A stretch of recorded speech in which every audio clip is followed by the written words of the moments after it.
So we are here with, first of all, I hope everyone's having a good week. Everyone having a good week? Yeah.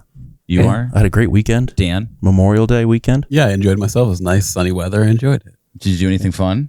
Not really. I cut the grass. I did that too. Yeah, it was great. I opened my pool. Did you? It did. Thank you for the invite. No, I did it Nice all by flex. myself, so I didn't need to rely on you. Yeah. How was your weekend? It was great. What'd you Planted do? some flowers, painted some furniture. What did you plant? Yeah. Impatiens, they're my favorite. And I don't kill them, so they're about the only thing that I can keep Why are alive. they called impatience? That's a great question. Because they're like, plant me now. Was that a good dad joke? That's a great dad joke. I'm going to buy you some white New Balance sneakers. Oh, thanks, buddy. And white socks? Too. Sure. Up to the Yeah. ankle? Yeah. So what's an impatient? It's a colorful flower. Like what color? Hot pink, purple, Ooh. coral, white. Really? Light pink. I was just at my buddy's house, and he's very successful, and he is sending me pictures. He's like, look at my irises. Like he's just planted all these beautiful purple irises, and I'm like, man, this is a weird. You own a gun store. Why are you're like, man, they're beautiful. So we're here with Alison Skoff, and I have known you, I believe, since the beginnings of Friends of Time. Lackawanna, right? Yes. So that's where we met. Mhm. And then you and I were on like the same ideological path about what we felt about Friends of Lackawanna. You know? For those of us who aren't paying attention, what is Friends of Lackawanna? So Friends of Lackawanna is a group that is against the landfill up in Dunmore. Okay. And you know, from the start, even since I've had my big break emotionally and spiritually and everything, you know, I still agree that, like, you know, probably something like that should not be there.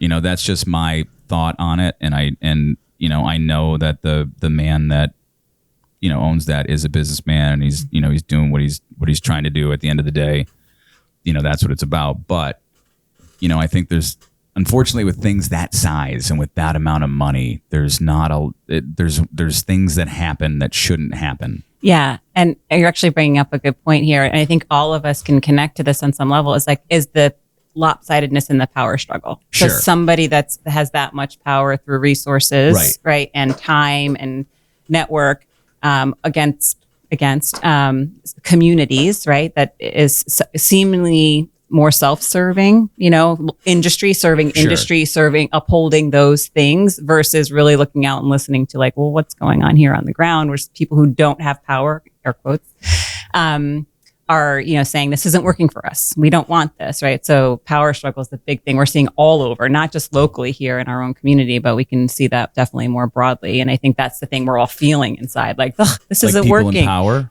People and systems in power, right? So people represent systems often. So Sure. we can point fingers at whomever is in that position of power, but it's the system behind it that is problematic for us as humans, right? Because ultimately we want, like, equanimity. We want equality for our fellow human, right? We don't want power over others, like on a core level, you know? So that's kind of our struggle, I think. All right, so let's get our way to systems of power. Here we go. But first, I want to give context to you. So, growing up, you grew up around here, right? Did not. Oh, okay. No, So we don't know each other. Hey, nice to meet you. Yeah, I like long walks on the beach, and when Dan doesn't cry. But I have I roots love here. when Dan cries. Yeah, Actually. it lets me know he's human. It fulfills my soul. So We're gonna be good friends, Dan. Then 'cause Dan's I'm a crier. Dan's rock and roll. And we'll talk about crying later. So where did you grow up? I grew up in North Jersey, but I have roots here. So my father is from here. So all most of his siblings are still here. I have lots of cousins, extended family here. But I grew up in North Jersey, where my mom was born and raised. And what years did you move here? I came to the university in Of Scranton? Yes. Okay. In the fall of '95. Studied here, and then I moved back to New Jersey in 2001, right before 9/11. I moved back to North Jersey. What a great time to move that close. Good for you. Literally, I was across the water from Lower Manhattan at work. Did you watch that? Yeah. Who were you working for at the time? I was working not specifically. in a school system as an occupational therapist. So I was in a classroom of 7th and 8th graders. That must have been a crazy day. Crazy. So like you could see that out the window. Yeah. Jeez. Yeah. What was the? I mean, so now what was the energy like in that moment? Still, and like just because shock, it was more like, and even driving home because everyone was dismissed and things like that. Like there was nobody on the roads. It was just very, very eerie because it's such a busy area. So it was just the stillness, and it was kind of very eerie. And that's how it was for the a couple of days after.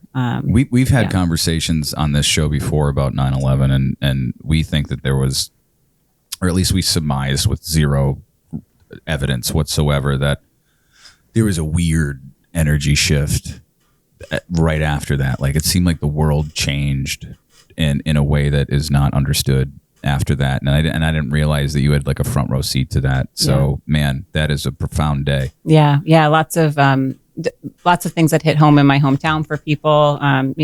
Both my brothers and my sister-in-law were in the city that day. Oh, really? Mm-hmm, yeah. All worked in the city. I lived in a commuter town, like lots of people who worked in New York, lived in North Jersey suburbs, My cousin, JJ, right? Mm-hmm. He was in the towers when it hit. Yeah. That was a scary thing for us. I just can't even imagine. Yeah. So, all right, that terribleness aside, yes. When did you come back here? Or when did you come here? Yeah, moved back in December of 2003. So what brought you back? You obviously knew the area from being at the U. Mm-hmm. Was it a job? Was it a person? Was it what brought you back? Job. Okay. And to start a family. Okay. Yeah. Got married in 2002, and it was North Jersey is super expensive, so we thought it might be a better area to raise a family, and had support here to do that. So what's cheaper, North Jersey or Greenridge? Oh, Greenridge by far. You think so? Oh, well, that's why we moved here from Jersey. We were like a little bit further south. But my wife and I, when we lived there, we had a second floor, 1-bedroom apartment in like an old apartment complex. Right. And it was like $1,400 a month. Oh, we moved here to half a Victorian house for $500 a month. Yeah. Yeah. And the taxes too. Are just at least the school taxes. Now and we're everything. catching up. Yeah. Like now we're giving them a run for their money. Yeah. So 2003, when did you have your first child? Well, I have an older daughter who was born in 1995. Okay. And then my second daughter was born in 2004. And then I have a son that was born in 2006. So were they profound moments for you having children? I don't have one, so I'm always trying to get like the perspective of like, what is that? Because people say to me, like, once you see your child's face, like your whole world changes. It's true. And so that's like a generalized, I would say that's a generalized statement. Sure. It's such an individual thing, right? And so for me, I had my first daughter very young. And so there was a lot of layers to that, like, oh, I thought my life was going to go in one way and it's going in this way. So that can actually bring us to a deeper part of the conversation. Is like, we really, as much as we like to think we have control over our lives, we don't, like things happen. And so that, but I look at each of those moments and how it led me to a different part of my life. Like without my oldest daughter, I never would have met my husband, who then brought me my two younger children, and they're just amazing gifts. And for me, the fun thing about parenting now, like as I've gotten older, is parenting in a different way and actually just observing them become who they're meant to become, rather than trying to make them like mold them. Not mold them, like just actually support them in like their fullest expression. And to me, that's been really like fun and has made parenting like just easy, quote unquote easy. I mean, obviously we're all faced with challenges, but when there's no power struggle there, even those small dynamics, when there's no power struggle, I'm not trying to make them something they're not. There's such a freedom there in the relationship, Is that like more of like a Hakuna Matata thing? Like what is will be, or what was that song? What is will be. Hakuna Matata means no worries. No worries. But there was another one. Yeah, but there was another one like, okay, Sarah, Sarah. Like whatever will be. I was trying to think of another song from The Lion King. I'm like, I don't think that. I think I got it wrong. I think my thought was the wrong continent. I wasn't even close. That was Africa. Yeah, I'm assuming The Lion King was Sinatra, Africa. I think. So, let's just get into it. Oh boy, what are we getting into? And you'll see, baby. All right, I'm gonna buckle up. I'm along for the ride. So you might learn a couple things. Boy. my whole life, right? And I'm having a really bad like emotion day. So my whole life was trying to make sense of of whatever the hell I could make sense of. But I always struggled very hard with other people's pain. Does that make sense? Oh yeah. And it really wore on me terribly. So when I saw somebody that I cared about, or when I experienced even somebody like that was a Wayfair friend, wayward friend, Wayfair, I don't know. Fair weather. Yes. Yes. All right. Together we can write a paper for college. And it always I always had this ability to put myself in like that situation. So like when you saw terrible things on the news or you heard about terrible things, like in my mind, I would put myself in that position, and I could feel it in my soul that I would feel that. Like, so if 9/11 was really big for me because I put myself in the position of people like on the 99th floor. Yeah. Just like that helplessness and calling their loved ones and like, what would I do in that situation? And that was one of those things. I did it a little bit before then, but moving on, I think that's why I got involved in like nonprofits and stuff like that, because I just can't say no to people in need. It's one of those things. So at the beginning of 2020, I was doing a video for a nonprofit organization, and the two people I interviewed, it was so traumatic for me to hear it that it really broke my heart. And then within 15 minutes of that happening, I'm driving home and I see a guy. I knew this guy was going to get hit by a car. Yeah. And I saw it out of the corner of my eye, and I knew it was going to happen insofar as I already had 911 dialed on my phone in my car. Yeah. Hits, make the call. And then one of the things that happened to me was that after he got hit by an Uber driver, I pulled over to the side of the road, and usually I'm really good in crisis situations. I couldn't get close to the guy. Yeah. I couldn't get close to see if he was okay. And then I went home. Well, then I picked up the raviolis for my wife. And then I went home, and and my wife and I get along very well. I love her to the ends of the earth and back to the moon and beyond. And she kind of as a joke was like, man, took you long enough. And then everything that was bothering me about her, which was stupid shit, I went at her on it. And I didn't like raise my voice, scream at her. It was like, oh, I'm late. Well, what about this, and this. And it was honestly cruel. Yeah. And she started to cry, and not like weep. It was like the Puss in Boots, like, don't talk to me. And she walked away, and I was like, oh my God, I just ruined my marriage.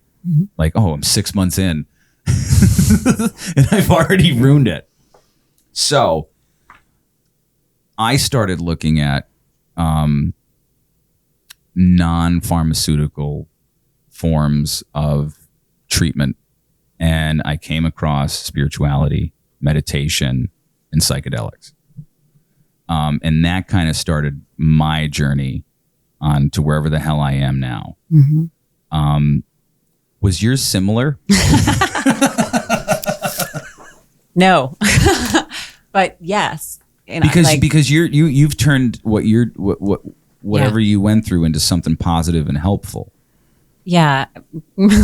So, wow. First of all, I just want to acknowledge like all of that in like such a short period is a lot for somebody. I tried to paraphrase, but I could go deeper. No, I know, and and that's the thing. And he was there the whole time. Him and these two guys were there for me going through this. That's a whole nother like mini series that we're going to do. And I was like, well, now we can go into like the soulmate conversation with these guys. Yeah, but we can talk about whatever you want to talk about. But it's a lot, and the first thing that jumped out at me as I wanted to say is like the questions you were asking, like, I've always been very sensitive and empathetic is really what you're experiencing is empathy for a fellow human is like, why does suffering exist is like the existential question. Like, why is there suffering? Why do we suffer? Why do some suffer and some don't? I mean, we're all suffering on some level to varying degrees. There's a continuum. And so you got confronted with that question in a very big way in a short period of time where you just could no longer look away, right? Especially with the woman you love who's now coming back. You're like, wow, you just literally... Well, she's the only thing that matters. Right. So like if I yelled at him, I love you to death, but I'm sure I was gonna say I'm right here. I'm sure we would make our way through figure it out. Yeah. Because we're guys. Yeah. And that's another thing. Is there's the relationships. All relationships bring us different elements of our own healing and our own journeying, right? And so what Micah brings to you is different than what your wife brings to you. Absolutely. And you Toxic masculinity. no. I mean, we can go there too, but like, no. I mean, Eat all your steak. Yeah. Yeah. I've been on a meat only diet for like 2 weeks. Oh, yeah, how's it's that going going? great. I've lost like 10 pounds. seriously, you're on like no carbs. Okay. Yeah. No, meat only. Oh, literally meat. Like, only. literally- no vegetables. Nothing. No. And then no. he does a bare knuckle street fight at like 10 o'clock every night just to make sure that I he took a feels break like over Memorial The Day caveman weekend, diet. but yeah, I'm right back on it. Amazing. Okay, continue. I'm sorry for interrupting. No, we're like not at all. ferrets. We just Yeah, that's what we do. it's all good. We'll take it where it goes, right? And so, like the fact that you turned towards something presumably healthy, like spirituality, self-discovery, psychedelics, non-pharmaceuticals, is beautiful because many people will enter back into like the cycle of suffering, and they'll go back to their own addictions or the things that they try to alleviate that inner like turmoil with, right? Right. We go back to staying busy or like over whatever. And so for me, it was similar in the sense of like, my life was going along the way it was going along. I've always been sensitive. I've been very deeply touched by collective events and things like that, people in my life who have experienced suffering. But I recognized that I had a lot of privilege because I didn't have a lot of personal suffering in my life. So while I can connect to somebody else's, I personally wasn't impacted. I had a good childhood. I was well taken care of. Like I had a lot of things available to me. I had good health. I was able to go to schools and things like that. So my life was going along as like I thought it would, what I thought it meant to be successful and have a good, happy life, right? Successful career, pursue the things that you love, take care of your family. And so I kept doing that. And then, in 2000, for me, it really started in 2017. I started to feel like an inner, like, something's not right here. But I kept doing the outward things that I thought were like. But what did that feel like? It's like, hard to name and then put into words because it was like, my life is good. Like I had a successful career. There's emptiness there. There was like a hole like somewhere. I felt like when I talked about this the other day on a post that I put, like an almost life, like I'm almost there. Yeah. Like, there's people in my life, they're wonderful. The community is wonderful. Like my kids, my husband, everything is good. My business was good. Like what is wrong with me? Like, why don't I feel like This is supposed to be what it's supposed to be. Yes, Yeah. this is supposed to be what it's supposed to be. And so I started to then try to fix that feeling, right? Like, okay, I'll just do more courses, or I'll read more books, or I'll hire this coach, or I'll keep pursuing this outward like fix for this feeling that I like didn't want to address. So, and then in the end of that year, there were just some events that came into my life that really shook it up and blew it up. And so on one hand, I had this like big eruption of like the path that I thought I was on. And then this new path that I was emerging. And I was like, oh, I'm going to do this new path. But I have this other thing everything's crumbling and collapsing on the one side. But on the other side, all this potential exists. And so I was like in this extreme tension of these two things that seemed completely opposite. Yeah, it's like you're in like one of those medieval machines that's like trying to rip you apart. Literally. And so all I could do at that time was focus on like, oh, where I'm headed. Because like, once that's completed, then this other stuff will just resolve on its own. Right. But our whole outward world is a reflection of our inner world, and you can't fully move on to the next thing until you've completed or, completed the past. Right. Right. And so I was pursuing this thing, building a business, and then that fell apart in 2020. So I actually started to back away from that in the end. And it was at the end of 2019, informally in January of 2020, right before COVID hit. And I was like, what am I going to do? I put my heart and soul into this project. I really thought it was like the thing. So they're, talking about like what I was attached to, where I thought I had control over, like I'm pursuing my dreams. Like I got this. Right. Nothing bad can happen. And then when there was like a disconnect and I had, and I stepped away from it, I was devastated. I was really devastated. And that was the thing, because everything stopped like in my life, but then also globally because COVID came. And so I was like, there was nowhere to turn. And so I had pursued spiritual things before, but it was more new age spirituality. So you think about some of those big writers like Gabby Bernstein and they, Course in Miracles and that sort of text. This part of the journey was like down and in. It was like I was forced to go in and look and at all the ways in which I was like blocking myself and if I need to get closer. I'll just do it. You keep talking and I'll make sure that everything works. Yeah.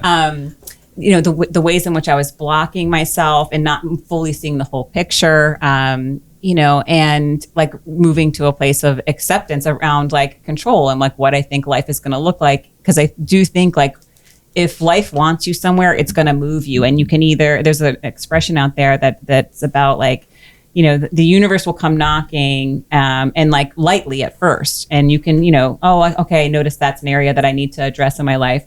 And it'll just keep getting louder and louder and louder until you respond, right? Or it comes and knocks you upside the head, which in my case it did. And then like everything. And I was like, probably a good 2 years was like, I'll never stop being in that inquiry, but like it was rough.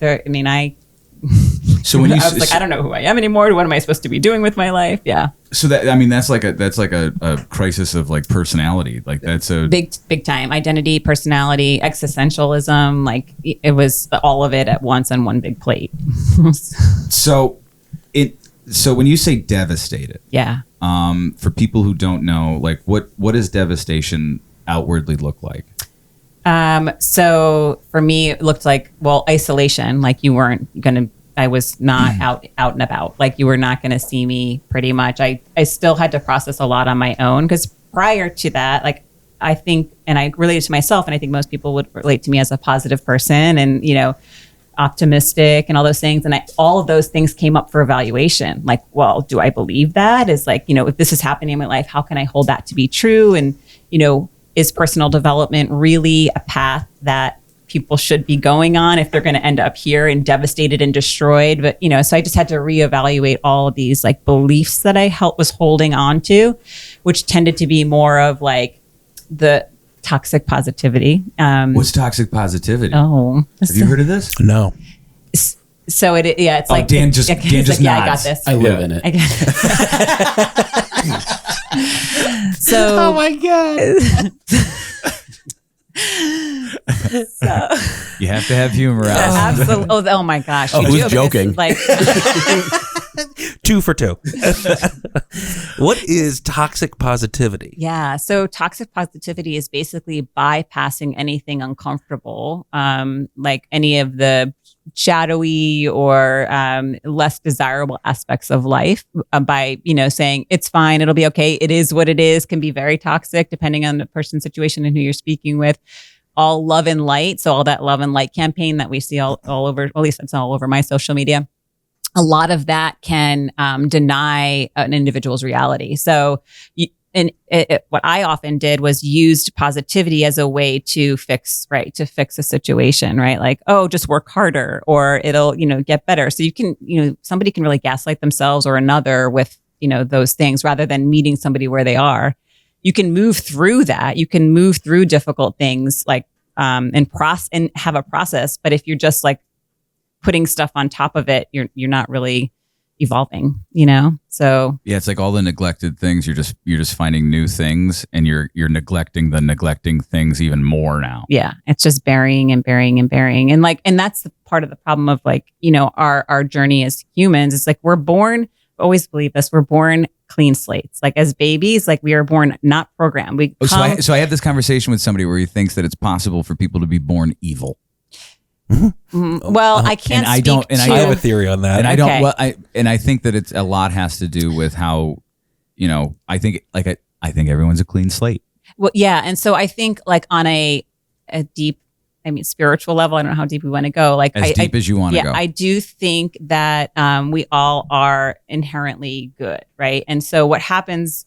And I can't speak, about, and none of us really know about, right? Yes, that's true. That's true. All I know is I know nothing, but is like we come in to have certain experiences. So like people play different roles on Earth during different time periods. So is it possible that they were programmed to come in and act as that character through the experiences they had in life, right? So, and then there's of course the conversation of like mental illness and imbalances, and that way there's just so many variables. But I inherently believe on like a soul level, like on a big, like a wider, broader scale, that we are good, and then we come in and we receive experiences and programs and conditioning based on our environment, the people we interact, and it could be a single experience that imprints on us that forever, and then the opportunity is like through suffering, right, for ours or another's, is to go in and look at that and then like deconstruct it and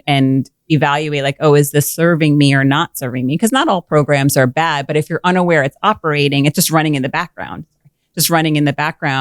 Without your conscious awareness of it. So there needs to be a balance of like seeking higher consciousness, which, I think some of the psychedelic stuff can touch on, right? People can seek higher consciousness and more truths, and it can help alleviate a lot of things. There's a lot of research on that. But there also is this element of like, oh, well, I need to go in and go down and in. So up and out and down and in both need to happen. It's a balance. Absolutely. Yeah. And then the integration of the two, like living in that middle place of those two. Is all this Greek to you? Yeah. Mm-hmm. I know. So I was like, I don't want to be too jargony. No. I was like, so I'm getting jargony. This is payback for last week's finance episode. Just because you don't know how money works doesn't mean I don't. I need people to run my business. Same. So what before I took a massive dose of psychedelics on February 22nd, 2000, which I want to go on record as I was completely against. Yeah. And here we are 2 years later, and it was probably the best thing that ever happened to you. Mm. It was terrible. It was horrible. Yeah. It was, in theory, a terrible idea. Well, you were in a very sensitive, this is right after those events that you had. Yes. But those events that I described earlier was... The best way to describe it is the straw that broke the camel's back. Sure. There was a lot of stuff prior to that. And I was just like doing my best to just get up the next day, put my pants on, move forward. After those events that I described, instead of like, hey, put your pants on, now it was like, that bridge looks tall enough not to survive if I jump. Right. It started, and those are, I think people have those thoughts every now and again as like a flight of fancy where it's like, well, what if I just killed myself and ate worms and like, who cares? And they just say, well, that's stupid. And I think it's like a fantasy that people like to ruminate in for a moment. Yeah. Well, there is something in all of us, like, there's something called the death wish, which, can grow depending on our circumstances and where we are. But there's also like this part of us as humans confronting our fear of death. Right. And so we have this weird relationship with death, like because of our ego psyche's construct. And so, when you like touch that line, like you learn where your boundaries are and what your relationship is to those things. I mean, it can go really deep, and it's an individual thing. Right. And we don't know what an individual's journey is going to be, but, it's I have a lot of compassion for that, that contemplation, right, for people, and there's no shame in like admitting like, hey, like that bridge looked tall, right? There's because we've all had our. There is a stigma to who are you going to talk to? Because if you say, hey, man, like I don't think I'm gonna do anything like that, but like as soon as you open that box, you can't close it. I don't think. I think it's hard to close it by yourself. Well, that's what I'm saying though. But as soon as you go to somebody else and be like, "I'm contemplating this," that's true. It's like you can't put that monkey back in the cage. You can't. But also, people, because they're afraid of their own mortality. Yeah. Bringing that to somebody who's afraid of their mortality is confronting to them. So like now you're bringing up their fear because you actually outwardly expressed it. It's like going like, hey, I have this anthrax that I just inhaled. Can you smell this? Well, if that anthrax works too, it's like you've now put them in the position that they didn't want to be in, which is they're starting to question that. Well, look at what happened with COVID, right? So there's all that shame and stigma around getting COVID in the beginning, right? And like, oh, stay away from me. And like all that came up as, I think collectively for people, it was like a lot of shame. People like, oh my God, in the beginning at least, because we didn't know, there was so much unknown. And that's you were like a leper. Yeah, right? Then that's what happens with uncertainty in the human mind. There's like the mind will like, fear will come up. And so the mind will be like, oh, what do I do with this? And it will do what it knows how to do. It's different in each individual. So did you start to, because okay, so this is how crazy I am. Like, I have my rocks. Yeah. Right. You have to stop saying you're crazy. Like you're Marky. Like that's true. That's true. But the problem is like I have a hard time. I will keep saying you're crazy. Okay, you can. But it's so when I took that massive dose of psychedelics and all I remember, I remember a lot of it, and most of what I remember is indescribable. Yeah. You can't relay, but then when you meet someone who's done it too, it's almost like there's like this shorthand where you're like, oh, I get it. Yeah. Yeah. So I love this part of the conversation because now you've dipped into the spiritual, right? You've had a spiritual experience. You've had a peak experience. I was never spiritual or religious prior to this. Yeah. So I've had experiences too where I like, and not psychedelic, but just where I was like, oh, right. I had these like enlightened moments. I'm not saying I'm enlightened, but just these moments, right?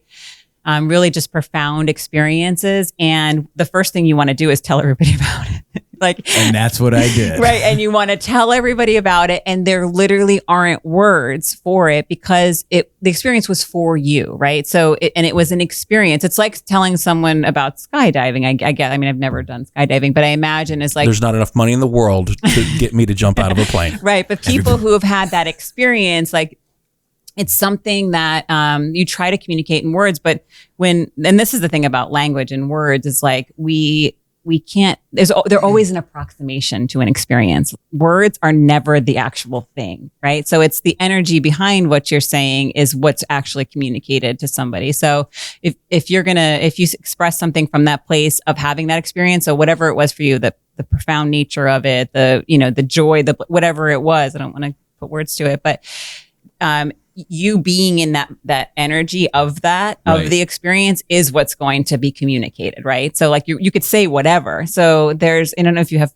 pets, but like I have an amazing dog. So I use this example as like your dog doesn't know what you're saying. It knows the tone of your voice, right? So like you could say I love you in two different tones, right?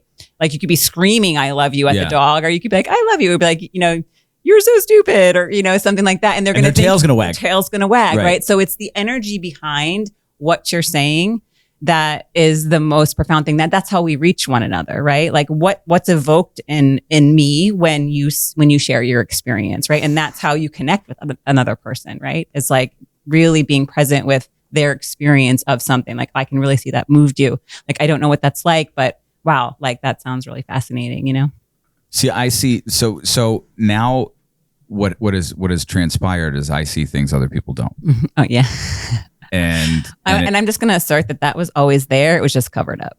Well, now it's like, what do you mean when you say you see things that other people don't? Like, is there somebody else in this room that I don't see? No, it's not like that. It's like you start to like feel like there's like a feeling where you're like almost like a it's like sense. So there's a sense, but then when my sense picks it up, then I can identify what it is. Is it visual for you or is it somatic? It's somatic. It's not like I don't look over and I'm like, oh, there's George Washington. Like that's not what it is. So when I had my experience, that big it was opening. It was a big opening. It was blindfolded with a gravity blanket, listening to a broken Spotify. And the best way, it took me a couple of days to describe it, but I finally figured it out. I said it felt like a 600,000 mile skydive without a parachute while going through 6 years of intense psychotherapy in 5 hours. Yeah. And it's hard to convey that to people. But what on the other side of that, I don't know, man. I think I've become more, at least more understanding, more compassionate, and empathetic only to those who it can be valuable to. Yeah. A lot of the fear went away but then it turned into like, I want to know more. So it became this new thing where I was like, I want to know how deep this rabbit hole goes, because it was something I never understood and you can't explain it to people. No. Yeah. When you were like in 2017, what was your experience like moving through that over the last few years? So I would say, like, for me, I was still on an upward trajectory from 2017 till like maybe mid to late 2019. But when the down and inner work, the real soul work came in. So prior to that, I was like, I need all the knowledge. I need to know all the things because I had those peak experiences, and I was like, this feels really good. For me, I want to go to the Vatican vaults. For me, it was more like this feeling of like elation, right? Of like this, just like everything really is going to be okay. Really, everything is okay. It's going to be okay. Like ultimately, even though like things may look a mess on the ground, like it's going to be okay. Just keep going, keep going. And then when that energy shifted for me, and it was time for me to go out, down and in, right? There's an author that I love, and her quote is like, "Further in is farther up." And that's very true. Is like you'll get to the ceiling point in your own consciousness before you have to like then go back in and like do some more like discovery work, more archaeology work, archaeological spiritual work. archaeology. Yeah, exactly. Yeah. I think we just coined a new term there. You're welcome. Dan, remember that. Write it down. TM. So that real inner work. But there's so much like. So there's like this element of like the universe and consciousness and cosmos and cosmology and all of these things. And then there's the individual, right? And like, how do we fit into that whole play, right? And, so prior to the 2017 part, I was more in the discovery phase of like, looking and like discovering universal truths and all of that. And then when I had to like come back to myself, like I had to take all that knowledge and be like, well, where does this fit and where does it not fit, right?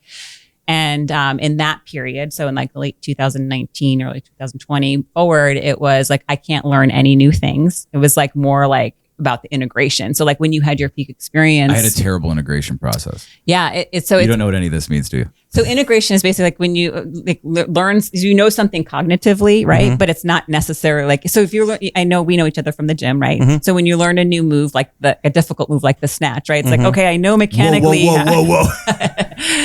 The power. Yeah, what move's that? I probably should have picked a different one. Ground to overhead. Different one. The jerk. From the ground all the way up. We can edit was that one the out. universe or was that Freud that brought that one in there? I don't know. Okay. So the snatch. All right. So a deadlift will go. Okay, I can understand that. Yeah. So, and there's like mechanics involved. So you might know in your head, like, oh, it's you set up this way and this is how you do it. But like you may stink at it for a while until eventually like your body has like, oh, okay, if this is how it feels to move in this way, right? So it's no different when you have a... So basically like theory and practice. Like, okay. So there's a big difference between like conceptually understanding a spiritual concept and being it. When you say spiritual concept, what do you mean? It depends. I'm going to start interacting because I've been listening and I'm like, I got to wrap my head around this. This is good. No. We didn't give him a glossary. I know. Well, that's the thing. I didn't really know exactly what we were going to get into. So I'm listening because this is so not a part of my life. Yeah. Like I'm just not at all. Mm-hmm. I've seen it in him over the past 2 years and it's worked really well for him. Yeah. And he and I have that conversation once or twice a month. And like, what did I say to you last time? Like, I don't want to open that Pandora's box. Mm-hmm. I said that to one of my coaches once. I was like, I don't want to go there. Yeah. At one point, and then, but life brought me there. Like I literally, and listen, if it's a lot of people are afraid to do it. Yeah. And like, if it's meant for you, it'll find you. Right. And so like, and this is for anybody listening, take what resonates and ditch the rest. And that's true for anything in life. If it's not for you in this moment, it's not for you like in this moment. And that's totally cool. But, I think let's come back to your question because I want to get to some clarity. Like when you say spirituality, so like there's been a couple times as I've been listening, I'm like, okay, I just need to let all this kind of get out on the table and then we'll start getting into it. Yeah. Like when I think spirituality, in my mind, it's like a belief or a like faith or, not religion, but it's kind of like a set of beliefs, essentially. Yeah. Is that how you're using that? Yeah. Can I step in for one quick second? Sure. In my experience, it's less of a belief system and more of a feeling. Like there's something. I went to church a good portion of like my life. I never had a feeling that there was a connection. I never had a feeling that there was a oneness.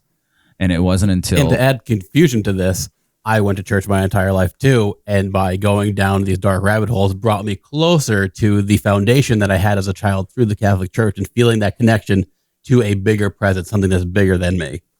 But okay, so that was the thing that in essence, this is what I was trying to describe to you the other day. Yeah. It's like you're a religious person to a degree. Me? Yeah, like you grew up Baptist. I'm a person of faith. Faith. Okay. What I was saying to him was, I wasn't. And then we were listening to Neil Brennan on the Joe Rogan thing. Yeah. And his comment was, I was an atheist before I took ayahuasca. Yeah. And when I got out of my journey, Growing up as a Baptist kid in Tennessee, it's like, so drugs are good and they help you find Jesus. this is the thing. And it's been, and this is, things like this have been oppressed for thousands of years. Things that have been actually helping people to make them happier or understanding. I remember after that 5 hours, I walked outside and there was a campfire. I was in a home and I walked outside and there was a campfire and I looked up in the sky and it was the clearest. I haven't seen anything clear like that since I was in New Mexico in the middle of nowhere with no light pollution, anything. And for some reason in Old Forge, Pennsylvania, it was the clearest night I've ever seen. And I remember repeating over and over again, I had no idea. I had no idea. I had no idea. I had no idea. Yeah. Can I ask a question? Any question. And I want you to know this is not me being rude. Like, we've talked about this enough. You know where I'm at with everything. Yeah. Could it possibly be, and hear me out on this one, you just did drugs? I might have been thinking the same thing.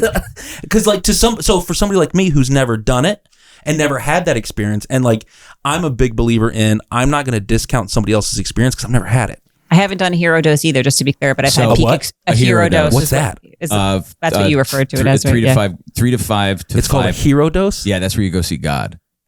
So But could it just be that? okay, And I'm not saying that I'll takes explain, away I'll explain from. it. I'll explain it to you in this way.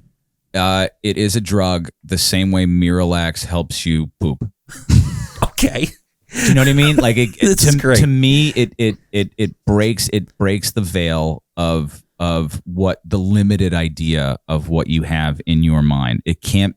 And what I went through, I don't believe that it can be taught.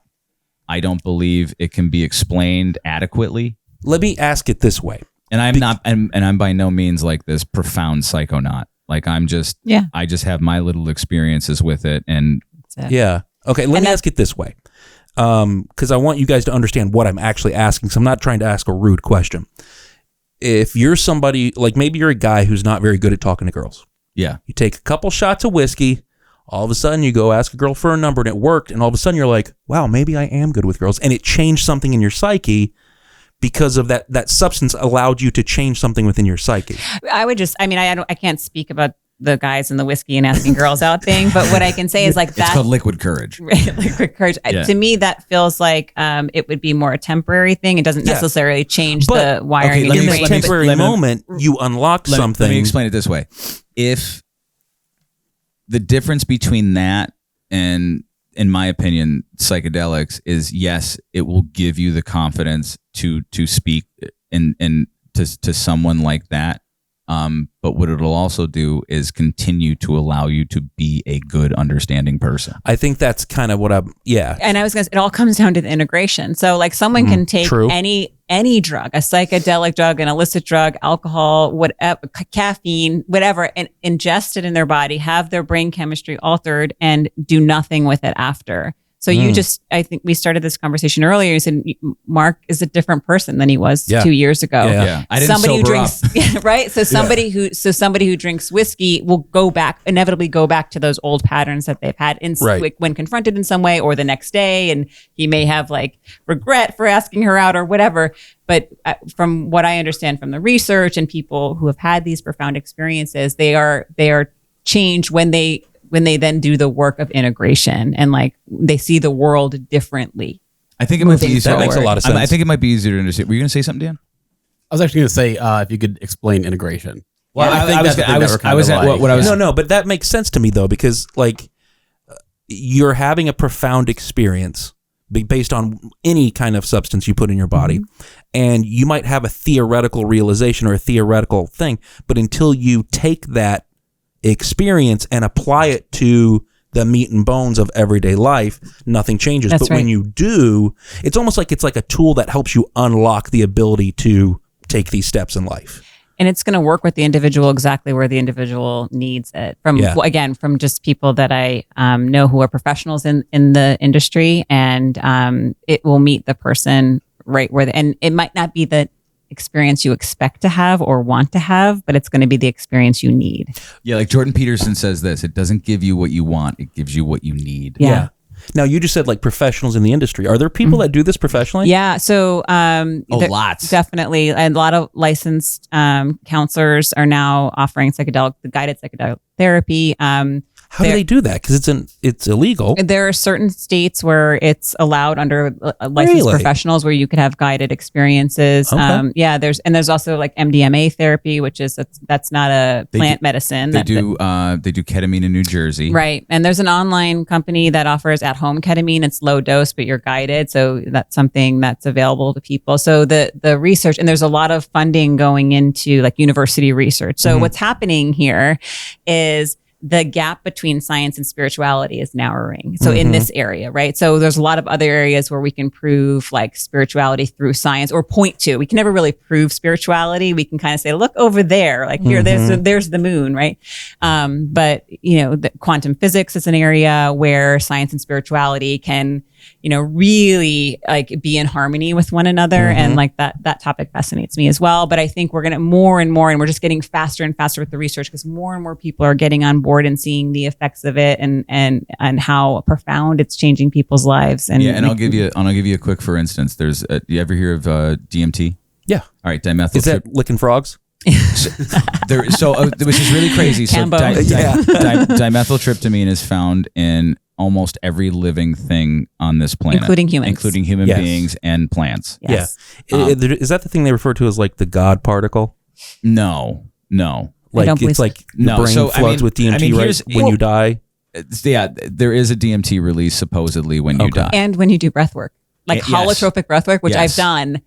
It like spikes DMT in your body, and that's obviously just breathing. You can actually tell a difference. You basically have like a peak. Well, for me personally, I don't want to speak for everyone, but when I've done holotropic breath work with a practitioner, and I had a peak experience. What is holotropic breath work? It's a type of breathing where basically you become hypoxic, right? So you just roll with it. It's like you basically hyperventilate, right? So but you're guided. Someone's there with you, and it's a journey, and then your body does what it does, right? It releases chemicals, it accesses parts of the brain that we normally don't have access to, and for me that's what it was. It was just like a peak experience. Did you see this tattoo?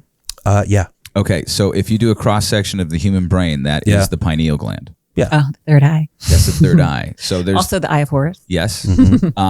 Also the tattoo on a porn star that I was working on a TV show with, and I was like, now you have matching tattoos. I'm like, oh, we have matching tattoos.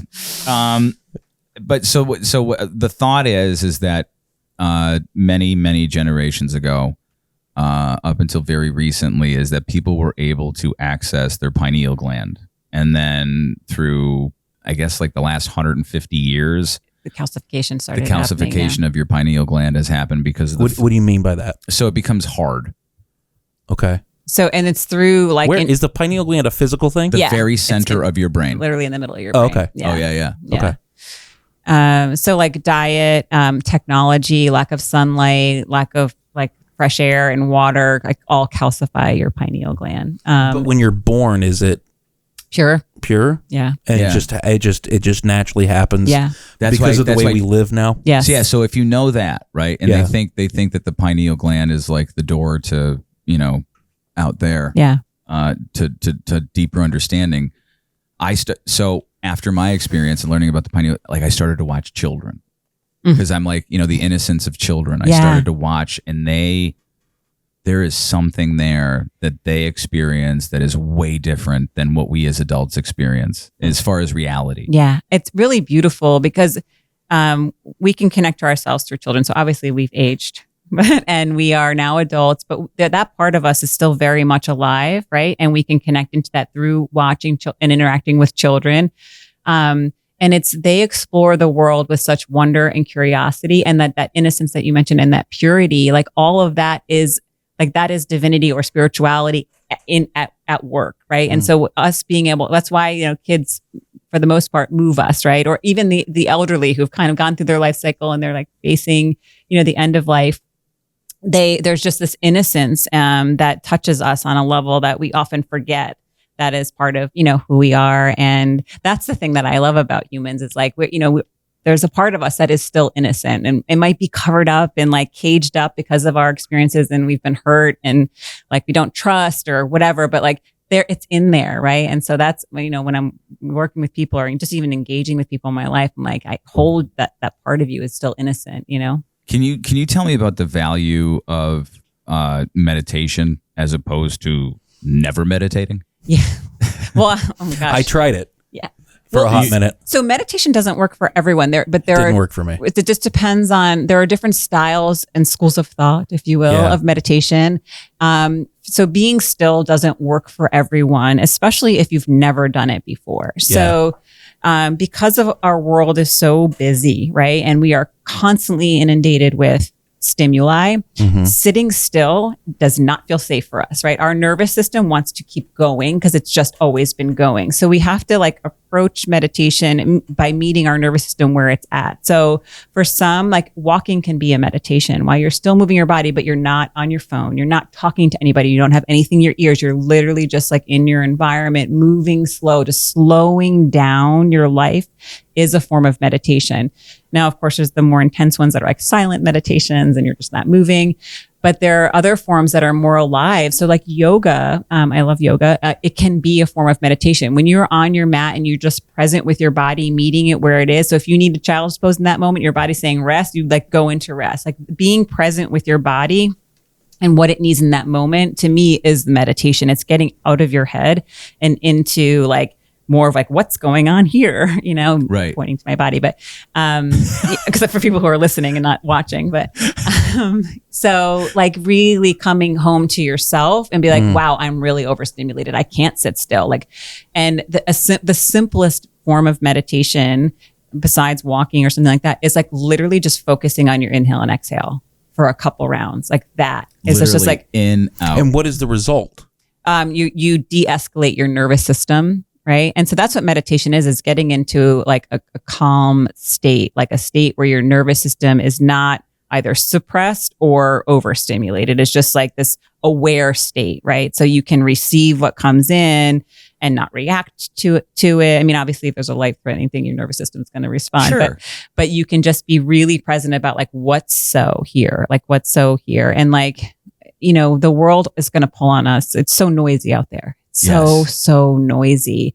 We need a break from all that. Like our minds need to be turned off. Like we were not built for that, right? And that's why we're seeing a rise in all the things we're seeing a rise in, like violence, but also like anxiety, depression, health issues, chronic health issues, like all of that is a result of us like being so disconnected from our bodies. So I can actually speak to this. So I did CrossFit for a number of years, which is like an awesome form of exercise, but I was like super intense with it. And I did it like 5 days a week. I just loved, sometimes I was doing like 2-a-day workouts and running. But so I was constantly stimulating my nervous system with no counterbalance. And like at some point I had to pay the piper, and Right. So I definitely hit burnout as a result. My body just was like, we're not moving anymore. And so I took quite a bit of time off from exercise because like I had obviously life stress, plus I was adding physical stress through exercise. And that was cumulative.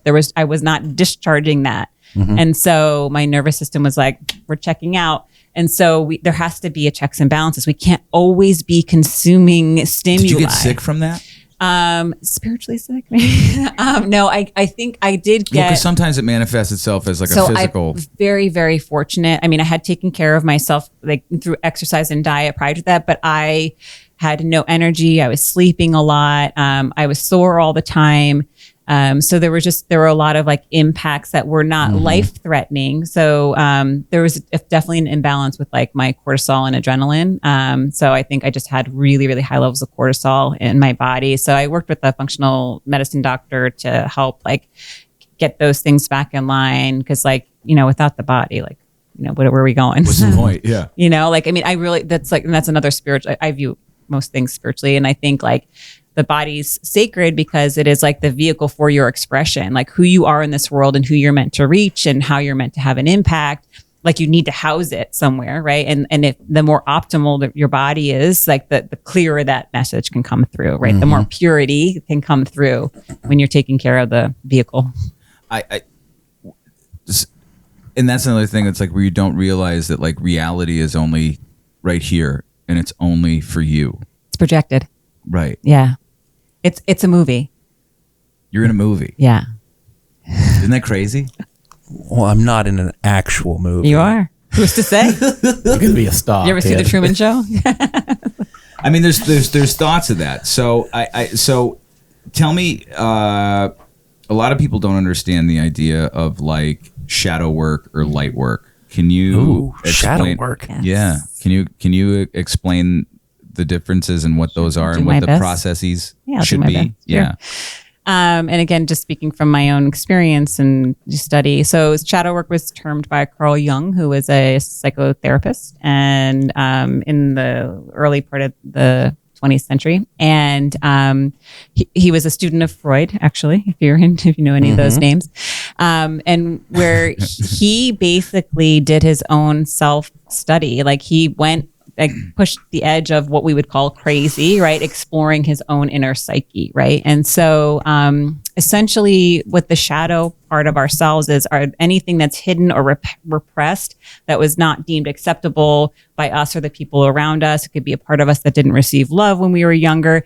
Typically, it's formed between the ages of 0 and 7, but there's continued development through the teen years and then up through the age of 21, where it just either gets reinforced or new things come up. But basically, our persona, our outward expression to the world, is a mask covering up some of those other aspects that we would think like, that won't receive love, will be rejected for those. And which sometimes shows itself as like insecurities or self-doubt or perfectionism. Yep. Yeah. Like overcompensating, people pleasing, just these things like, if I do this, then like this part will like either not run the show. But the paradox is the shadow's really always running the show because it's the persona exists because of the shadow. And so who we are outwardly is like a compensatory strategy. Like it's who the world told us to be, basically, right? So it's like, all right, I'm Allison. I was born in, I was actually born in Scranton, but I was raised in North Jersey. Represent Allison. Born in Scranton, moved to North Jersey when I was a couple months old. But so raised in a family, a nuclear family dynamic as in a female body, and raised Roman Catholic. So there's all of these things. I'm like, this is how I have to navigate the world. Right? This shaped who I was. This formed how like the lens I look through the world. But there's this whole other part of Allison that was never expressed. Like, so for instance, like to be a good girl, right? And, to be successful, like I had to look, act, and speak in a certain way. People please, like say yes to everybody, be kind, be nice, But there were times in my life where I was mad, right? But like I couldn't say like I couldn't look mad or look like disgusted with something because like, that might not like fit the mold of who people know Allison to be, right? And that's so much of what I had to confront over the last few years is because so many of the choices and pivots I made in my life didn't fit the narrative of who people knew Allison was, right? And so like it also shocked me because I was like, wow, there's this part of me that wants to be expressed and I can't not express it anymore. Like it literally, I have to do this.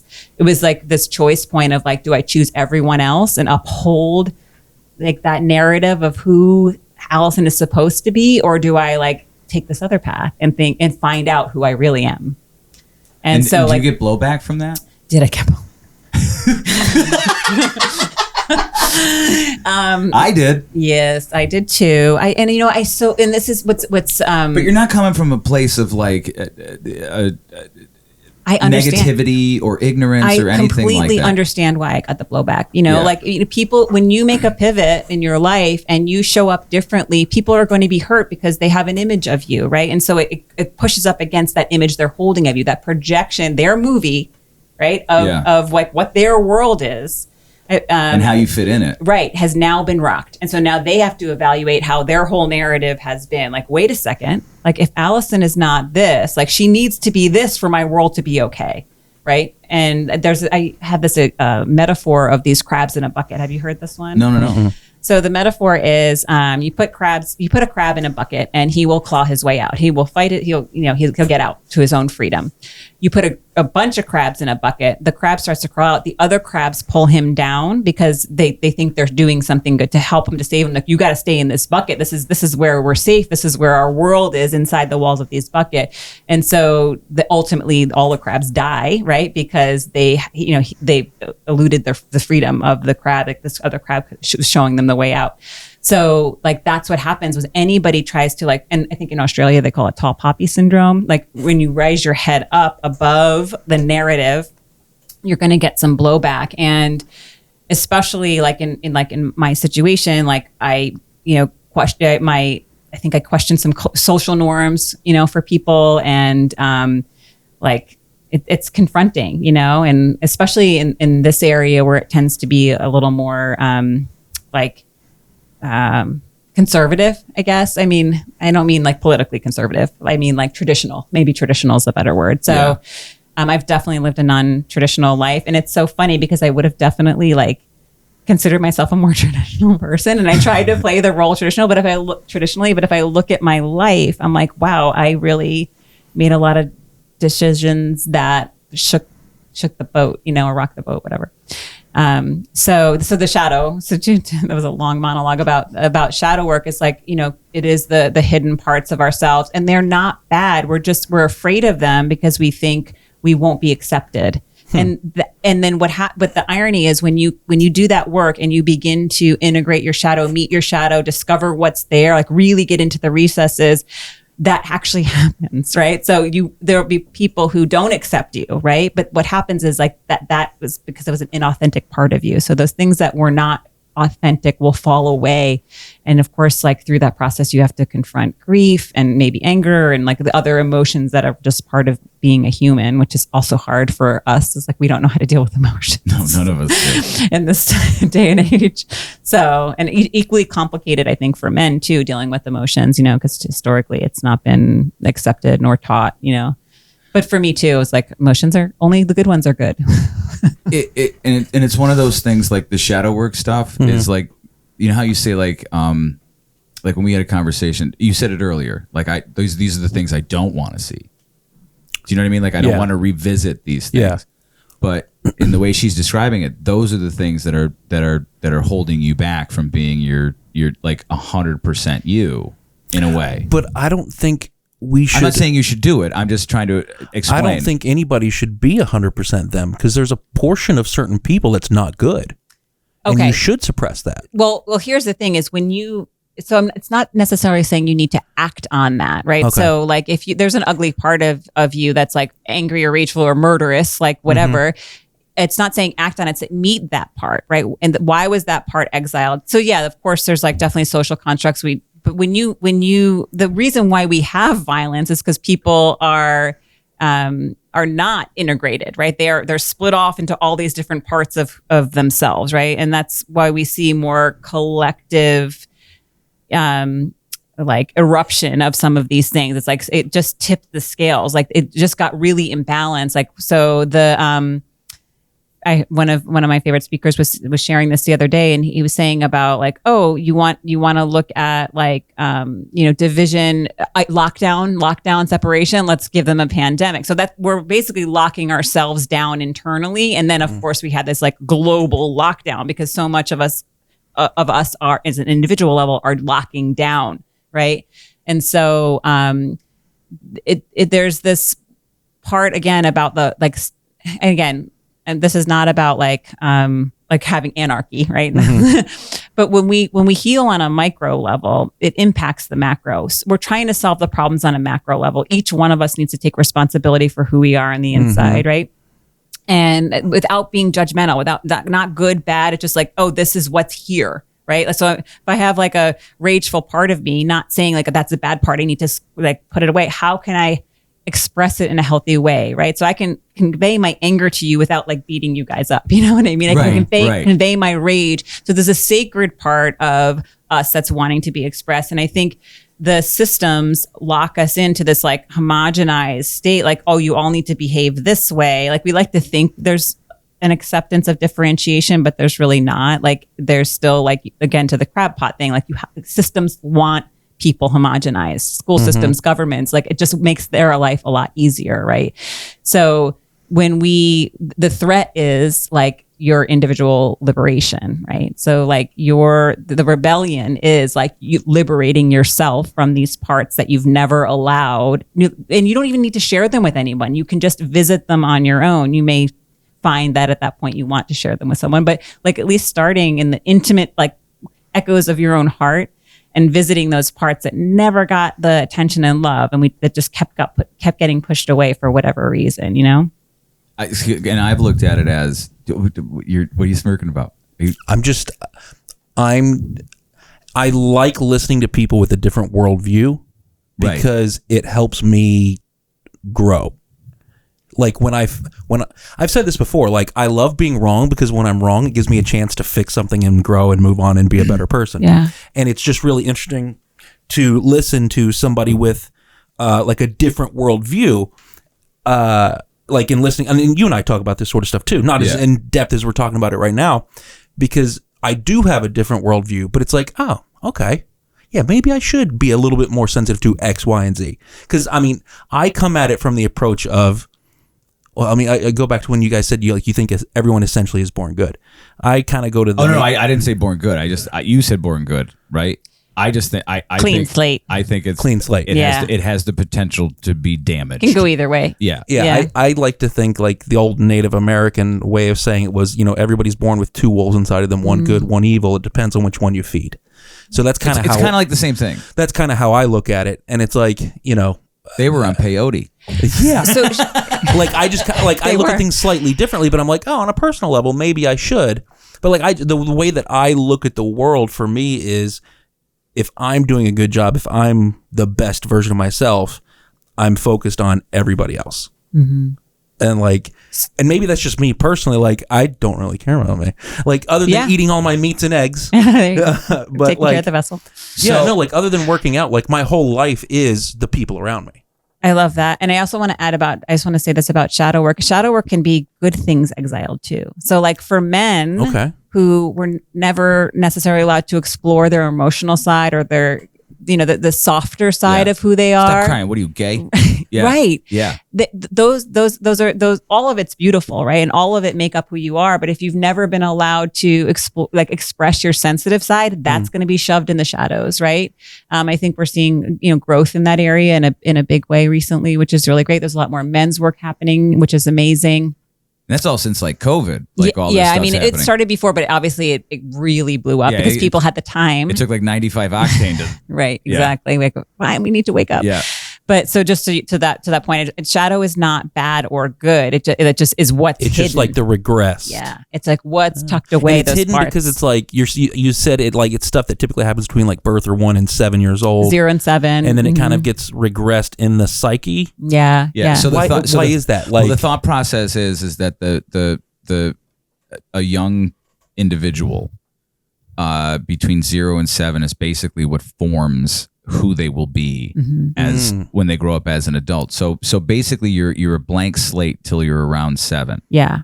And then everything after that is behaviors Mm-hmm. off of that original 7-year programming. You can change that programming. Yes. Yes. Because so programming wise, you got to look at it as like we're all computers.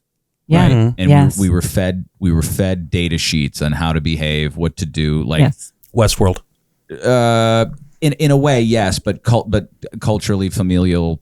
Those Yes. are the things Yeah, that yeah. influence Yes. education. Yes. What you Religion, see on TV, yeah. religion, all those things are these things that are programming us for who we are going to be down the road. Mm-hmm. And a lot of the people, I was listening. One of the most profound things that I did before I took the psychedelics was I was like, I have never done this in my life. I've been terrified of it. My excuse was the world is strange enough. Mm-hmm. Like reality is strange enough. I don't need to be stranger because I thought it was all about like you take psychedelics and you see dragons. Right. Or Yeah. like, Wild Bill. Yeah. I didn't Like just a trip. Yeah, It's just like you you're just like, get high "Oh, and you have a trip. What Yeah. happened? Yeah. I had a great conversation with Homer Simpson. We had some donuts. Like that's what I thought that was. Yeah. I was listening to a woman who was getting interviewed from the National Health Service, which is you're aware of this It's because the of British England. health system, yeah. And she said that, she was a therapist, she was a psychologist. She goes, I'm not being helpful Right. in my current thing. So she went, I forget, Oxford maybe? She went to Oxford or one of those colleges that are doing research on psychedelics. And she's like, the results that we're having are, we had no idea. It's like 80, 85%, 90% success with mental health. Jesus. But what she said that really struck me was that it all comes from trauma. So a lot of the program that you have from trauma, it's like if you consider birth is a trauma. Absolutely. Yes. When your mother goes to the grocery store for the first time, you think she's abandoning these you. Micro These traumas. little things that even though you don't remember them have been part of your programming. Isn't that crazy? Well, here, What? I know. It sounds Your mother nuts. going to the grocery store? Yes. So this goes back to our earlier conversation about, you were mentioning about being connected to something higher, like oneness, more universal thing, and you were raised Baptist. So Jesus, I don't think I had a lot of trauma. Just bear with it. Unlock it. Yeah. Bear with it. So there's this, we come in as humans and we have our human experience, but what are we beyond that? What were we before that? What will we be after that? Right. So this incarnation is what it is. Right. And it's the experience we have, we accumulate and we navigate the world. So we come in, from wherever we come in, from the ethers, right? Somehow life happens. And then like we have these experiences, but like we are so dependent on the adults around us. So we come in not thinking, but like, oh, we're going to have this experience. We're connected to the one, to the all, and then we come in and we're separated, right? And we are separated from our mother, trauma. And then we are separated from, everything we need, we rely on other people rather than like our innate like intuition. Like we know who we are when we come, but then everything in this material world disproves that. Like, oh, now I'm dependent on this person to eat. Now I'm dependent on this person to get change. Now my sibling hit me, like with, all of it. And then now my mom's going to work for 8 hours a day and I don't see her, right? The person I came from. So there's this, like, I think the splitting off that happens that like has us forget that part of us, that spiritual part of us, that part that was before and will be after, right? So then we start to take on this identity and create these personas of this like lifetime, but that other part still exists. And so like, that's the conversations that I'm interested in, is like the intersection of like my humanity is Alison in this lifetime and who I am and who I'm going to be and how I'm going to serve. And then the greater picture of what it means to be part of this ecosystem here, right? Like, because we're all navigating this planet together at the same time, right? And so like, how can I be a part of that? Like be both the droplet in the ocean and be a part of the wave, And what people don't realize is it's what's there, 8 billion people on this planet? Mm-hmm. Each one is its own individual experience. There is no two people experiencing the world the same way. I don't care if they're quadruplets, twins, they don't experience the same way. Absolutely not. It's all a new IP address. Everyone has their own IP address. Yeah. And we're constantly taking information like beyond the mind, which we overdevelop, which is why we're in the place we are with this crisis that we're having kind of collectively. But like we're, sensorially, we're taking in things like touch, smell, taste, sounds, like all of that is coming into our nervous system and making imprints. So like you mentioned twins or triplets, like one person who's 5 feet across is going to have a different experience, like visually, like it just sounds like it's all different. And so that's what shapes us. And we're all formed differently, which is, it's beautiful, but we have to start appreciating that and like understand that what you bring me and like in this exchange is different than what I'm bringing you, but no less profound, I agree that, however you get through life, because as it's difficult, however you get through it, as long as it's healthy and you're not hurting anybody. It's strange to me how people have like their habits and the things that they do, like, like you were saying before about meditation, whether it's like, going for a walk, some people it's sitting in the garden and doing that. Why? But some people it is meditation. It is like shut your brain down, in, out, Yep. Does it seem like there's a lot of people who look at it as it's goofy or that doesn't work. And they're just kind of reticent to even attempt it, which it costs no money. There's really no wrong way to do it. Yeah. Why is there a hesitation to make it seem like it's this goofy? My answer would be that we're afraid of what we don't know. And so if it's unfamiliar, we just reject it. The mind will reject it. So the mind is saying, I don't understand this. So it's out of my operating system. I can't do anything with this, or it doesn't fit the narrative of what life is supposed to be. And so humans the mind, I don't want to say humans, but the human mind likes certainty, predictability, and control. And so if you introduce something like meditation, which could potentially turn that upside down, the mind is going to say, no, alarm. Now, is that your ego? Is the mind the ego? Yeah. Is that thing saying the thing that's like, I'm uncomfortable, don't do this? Is that ego? Yeah. I mean, you call it ego. Yeah. I would say ego, mind, like it's just the self-preservation, like the ego's job is to keep us alive. Right. Ego needs a job. Right. And because that thing might threaten its existence, like meditation may threaten a portion of the ego's existence, it's going to say, nope, not welcome here. And so creating healthy challenge to the ego can help expand that, or making the nervous system feel comfortable to try things in different ways. But ultimately, that ego is really strong, which is why why change is hard for people, right? So you can spend years in therapy or in coaching and not do the things that actually move the needle forward. And so that's a whole nother conversation. Yeah.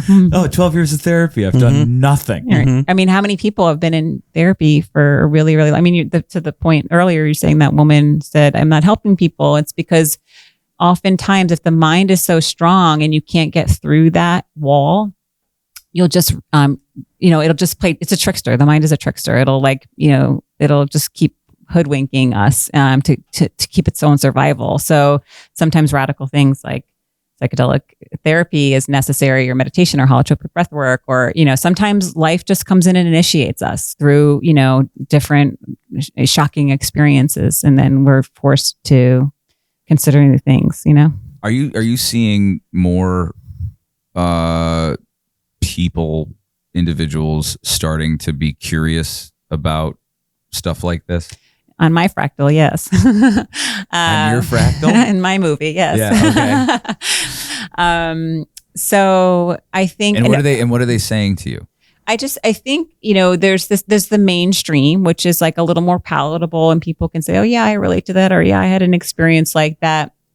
But in terms of the deeper esoteric stuff, I think that'll come in time. Some of the nature stuff, discovery of grander, I don't want to say grander concepts, but more universal concepts will come. But, just people feeling like this is it, there's got to be more to this. Is that what you're hearing? And it starts in their own life. Right. And sometimes that's the little breadcrumb, So are they trying it? What? In other words, are they trying, yesterday, this was all crazy shit. And then now they're like, Alison, or can you point me in the direction of, know what I mean? Yeah. So I think in my personal experience, I'm having a lot of conversations with people who are doing the inner work, right? So we're leaving a time where there was this guru mentality, right? This person is going, is some sort of expert that's going to lead the way in this. Usually it's an Indian guy with a white outfit and traditionally, but Tony, and a long beard. Tony Robbins, people, he had a really great impact on a lot of people. But I think ultimately it's going to come down to us, all of us taking individual responsibility for who we are and who we haven't been, who we've been and who we haven't been, and holding ourselves accountable to that standard, and acknowledging where we've fallen short. And so there's an element of humility that comes in, and, especially in Western culture, we have a lot of pride, right? There's a lot of pride that runs deep within us, think about American pride, but then also individual pride. And that's that part of us that doesn't want to look bad, right? Or look messy, or be less than, something. And so all of that, I think, is going to be shifting in the next couple of years significantly, and people will begin to do that work of self-responsibility, but not in a way, the standards will increase for themselves, but from a place of compassion and not a measuring stick. And that's the difference. Is that some of the old, I was trained in traditional personal development and I've been in that world for a long time. And, for me, the experience was like there was this measuring stick. It was like, bigger goals, bigger, more. And now I think the things are shifting, and it's more like, how can I live a quality life? The people around me are what's important, like farming like my life right in front of me and nurturing and nourishing and growing those connections. That's what's important to me, rather than these material goals that so much of the world was seeking. At least in my experience in the world I was in, so much of the world was seeking like these just more and more consumptive things and just materialism. And like, we're all realizing that doesn't really matter, because in a minute, like a pandemic can come in and like take what's most important, important to you away. Is this like, I don't know what to call it, not a movement, but like it definitely like an awakening. Yeah, like There's conversations a shift. like this. So, people are starting to have more of these experiences, kind of going down this path. Is that like a uniquely American thing, or is this happening all around the world? That's a great question. So, I mean, I have contacts all around the world, and It's less rare, like South America, Africa, certain parts of Asia. They still do stuff like this. Well, do you know what? The people that are like awakening or coming to like some sort of like discovery, broadening, tend to be westernized cultures, right? Who have not maintained a connection to like any type of ancient wisdom or anything like that. But also people who are non-marginalized are tending to wake up a little bit, in my opinion. I don't know if you've seen that. So like, What do you mean non-marginalized? So like white, affluent people. Oh, they're starting to awaken. That's at least in my experience. Like, and those Are are they the going to people. give me their money? I don't want to say, just people who have had privilege are starting to wake up, I think is really what I'm noticing. But there's still like a lot of work that we need to do. I mean, I'm like a white bodied person who has the lens that she has. And I cannot speak to the experience of another person who has been, in a system. I mean, I can speak about what it means to be a woman within a system that has not necessarily honored that, but there are a lot more people who have experienced limitation as a result of, Western culture.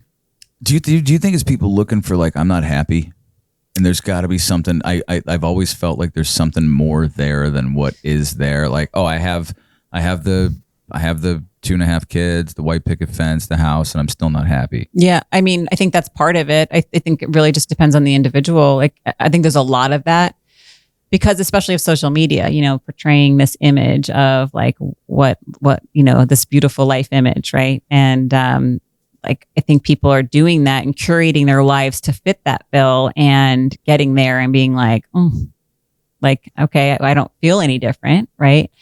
I remember like I was at an event and like I was acknowledged for something, and it was like a big like, oh crap moment for me, because I was like, oh, I thought this would be it. I thought this would be the thing where I was like, yeah, I've made it. reached, yeah, like, yeah, and it wasn't, and I was like, oh, okay, that's weird. Like I kind of felt like, ooh, and then that kind of started. I mentioned at the start of our conversation about the 2017, like the questioning, like what am I doing then if this wasn't it? Like, where's the finish line here? If I keep chasing these things that I think out, on the outside are going to fulfill me, but they clearly aren't, like, what am I really looking for? And that was the question that I came to. And, I can't speak for everybody. And if that was, sometimes there's just an angst and like people can't name it, but there's just something like a thing. And to me, that's the invitation. We never know when it's going to come. It's going to come when like, there's a life event or like just in the quiet moments on a walk, like, gosh, like what's happening here? Mm-hmm. And it's like, again, starts the journey. And we can run from it. So if you're familiar with Joseph Campbell and the hero's journey. I have to be. Oh, yeah, you have to be. It's like every film. movie. Yeah, it's a film trope or whatever. For sure. But every story written by man is based on the hero's journey. So like the Lion King is like, with this boy who's born to be king and then he leaves. Well, it's the original story. I mean, it's like the tale as old as time. Exactly. Beauty and the Beast reference. Exactly. I love our Disney references today. I think the tale's older than Beauty and the Beast. I think most people, I don't know if they're afraid or they're not confident enough to realize that they can be the hero in their own story. We all are our own hero, and there is nobody coming to save us. It is literally up to us to start the journey inward and discover whatever it is we need to discover. And it's different, like for a man and for a woman. Like there's a heroine's journey that's completely different from a hero's journey. But so many of us She just cooks a lot. I'm just thinking a joke. Don't get mad at me. Yes, no, but there it is. It's interesting because, like, you know, for as a woman, like, you know, seeking this outward success and approval in a society that's traditionally patriarchal, like success and, you know, whatever, and then like it not being the thing, right? So it initiates another journey. So the hero's journey is like confronting your fears and like coming back with like the successful thing to help the others and like that, like tell your story over and over. And that's a really important part of being human, right? To help the person behind you like move along, right? But a heroine's journey, like we have to confront different structures and things like that. But see, I always thought, the way that I've learned it recently is that everyone has a masculine and a feminine. It's true. And there's a balance there. There is. And every time. What does that mean? Is it balance? No, The masculine and masculine, feminine. What do you mean? Well, it's okay. So Are you saying like a spectrum? no. Do you want to explain this? I gotta pee real quick. Yeah. So I'll do my best. Okay. And just from experience. So, this is outside of gender. So Okay. what Mark was pointing to is that we all carry energy inside of us, right? Okay. And so like masculine energy tends to be more protecting and leading and holding the structure of things, right? And this is how we're going to do it, and initiating things. And the feminine is more fluid, right? And she's more nurturing and guiding the energy. And, you know, kind of, they have been feminine energy and feminine qualities have been deemed like soft skills. Like those are more the intuitive things, the empathetic thing, part of us, right? So again, men and women have these on a spectrum, but like they've been polarized, right? So it's like, oh, you're a woman, you need to, you know, it's okay for you to have these qualities. You're a man, it's okay for you to have these qualities. We all have both. Just in different doses. Okay. And like getting to know, you know, the both parts of ourselves. And I think so to my point earlier about the heroine's journey, like that outward journey of success and achievement and like initiating, like I did all of that through like business. And so a lot of women have had that experience of like, you know, being more feminine, but also then being able to channel their masculine energy to create success, right? To play in a society that's more patriarchal, right? So like, okay, I want success and I'm going to play into my masculine. But now what's happening is we're coming more balanced, right? And people are recognizing the value of these feminine qualities. And I think we'll start to see a shift more and more where like nurturing and compassion. And we see this I don't know if you guys have seen this in the workplace, but like. I work with 30 women. Okay. But where like. Is that a balance? But I would say way like. out of balance. Where if you look at corporations, right? Yeah. They're giving more like unlimited time off. Like they're just like, there's more compassion for you're not a robot anymore, right? So like we're imbalanced masculine energy out in the world. Can be more robotic, right? You can be single focused and like go, always for the goal. And then there's no time for rest and there's no time for nurturing. There's no time and so it creates like hustle culture or, you know, What? hustle culture. Oh, hustle. Yeah. Hustle culture, Yeah. tongue tied.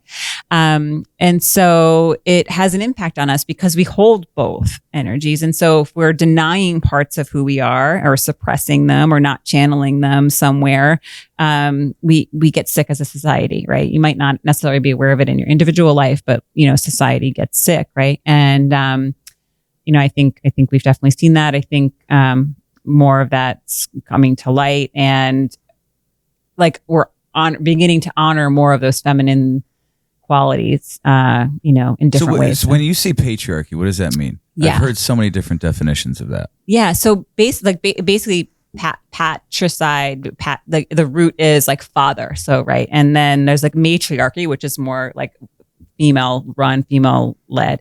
So patriarchy it values the qualities, the male or masculine qualities more than the feminine qualities. And there's nothing bad or wrong about a patriarchy or any type of system in general. It's just. Is there a matriarchy society? Yeah. So before we had a patriarchal society, we had a matriarchal society where if you think about like back in Greek times and things like that, or even in Native American times where they valued Mother Earth, right? Or goddess energy. Like, and those were the things that they worshiped and honored. That's a more matriarchal energy, right? And patriarchy is more outward systems, structures. You think about what happened in the Industrial Revolution, where it's like build, build, build, build, build. And those things were celebrated, right? So it's where we put our focus, right? And where we put what we view as valuable. And I think it's going to take a long time, and like the patriarchy is not going to fall. But overnight. So do you want the patriarchy to fall? Do people want the patriarchy to fall? I can't speak for people. What I can say, all I can say for me is like, I recognize where I both was complicit and where I was impacted by patriarchal structure. So, where I was like playing the game of the patriarchy, right? Of like, what it meant to be successful, right? And what it meant to like fit in and like, be one of the guys, right? So to speak, right? And versus like the parts that I just lost my train of thought where I was going. Patriarchy. Yeah. But so where I was complicit. Yeah. Where I was Yeah. complicit and where I was impacted. But then I was also impacted in, look at women collectively, we make less than men, like on the dollar, like we. I have a question about that. Business is about making money, right? Yeah. If women can do the same job just as well as a man, why aren't they all hired as women so they can pay them cheaper? I don't know. Doesn't that like take a shit in the idea of like what that is? Well, not necessarily, because I think are we all? And here's the thing: is like there's unconscious bias, right? So you're an interviewer and you've not done any inner work, and you are like indoctrinated in the patriarchy, right? Me? Not you. Oh. I'm saying like you're hypothetical. Yeah, thank you. Okay. Hypothetical. And you across from you I'm is gonna pay you sitting less. Be quiet. like, and this is why like equal opportunity employment came up years ago, right? And so it was like you're not just going to hire the good old boy, from wherever. I want to hire whoever's qualified to do Well, it. you do, but that's a change from where we were with people who were living with unconscious bias. You know what I mean? So, there's a collective unconscious bias, and yeah. So where were we going with this? I was talking about implicit and impacted by the patriarchy. How it affected you? Yeah. Like, so about how you women being paid and stuff. Yeah. And I just interrupted you because I like to. We'll get back there. Yeah. So just. So that necessarily didn't impact me like personally. I'm not aware if it impacted me personally, but like we can look at that collectively where women aren't equally valued as men, right? Unless they are like cutthroat and they had to become sharks and they had to be. Do you really think that that's because in my life? So my mom, right? And I'm just saying in my experience, your experience, yeah. Right. I don't see that. I see women as any man that I know that would be considered like, hey man, he's like a patriarch. Behind him is a wife who basically tells him everything to do. And he wants to make sure that she's happy. My mother was from West Side. She would fight people. Literally still probably would. Literally like fight people. She's strong. My sister is the only girl that I knew that left Abington alone to go down and fight all of West Side. Mm-hmm. And my wife is from Russia, and they when you talk to them about stuff like this, like they don't see it that way. So I'm just, we're not victims. So just to be clear, like I don't feel like a victim. I don't want you to. I don't feel like a victim to the system. When I hear it, I think I kind of get like my hair goes up a little bit because I'm like. You also have to know that your unconscious bias exists because you are like a white man, right? Who probably has some unconscious bias, right? Just like I still have unconscious bias. White? Because you're a white man. Yeah. Why? Because you exist in a system that supports you, like your type, so to speak. White men? Yes. Really? Are you serious? Dead serious. Okay. Yeah. You guys are just learning about this? I'm sorry. No. I've rejected it because I don't see it. Okay. Yeah. Yeah. So there's some really great books. I can't think of the names right now, but I'm happy to provide them for you. Yeah, and I'm not trying to shit on this. I No, hope you not don't at think all. so. Yeah. And again, I hope this doesn't come across as judgmental. Like I'm not saying this is not. I mean, this is borderline sexist. Listen, And somewhat okay. I love you. yeah. Go. When you make an assessment about somebody based on the color of their skin, that's racism.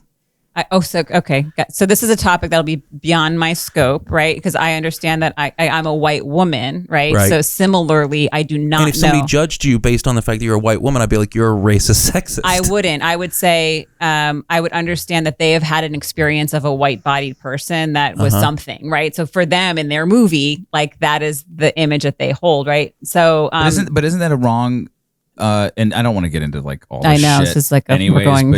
but these are good conversations to have. Like sometimes, I know. as long as there's no like, as long as we're all cool. Yeah. Again, to go back to my earlier statement, is like all I know is I know nothing. Right. And so for me to sit humbly with someone and listen to their experience and their story, like at least be open to hearing them, like, Sure. and not reject their experience. So I wouldn't call like somebody a racist. I mean, if that's what you experienced, right. So then that's different. Because I think when I hear somebody say something like that, I wasn't saying you. When I say you, I just want to clarify. I mean, like more broadly. Yeah, I think you're painting. I think you're painting with a roller, and it doesn't represent everything. It's just in your experience, like in your movie. Yeah, exactly. Right. But and it's how I'm coming to understand systems, and so go back to our earlier conversation about programs, right? And so if we don't know we've been given a program, right?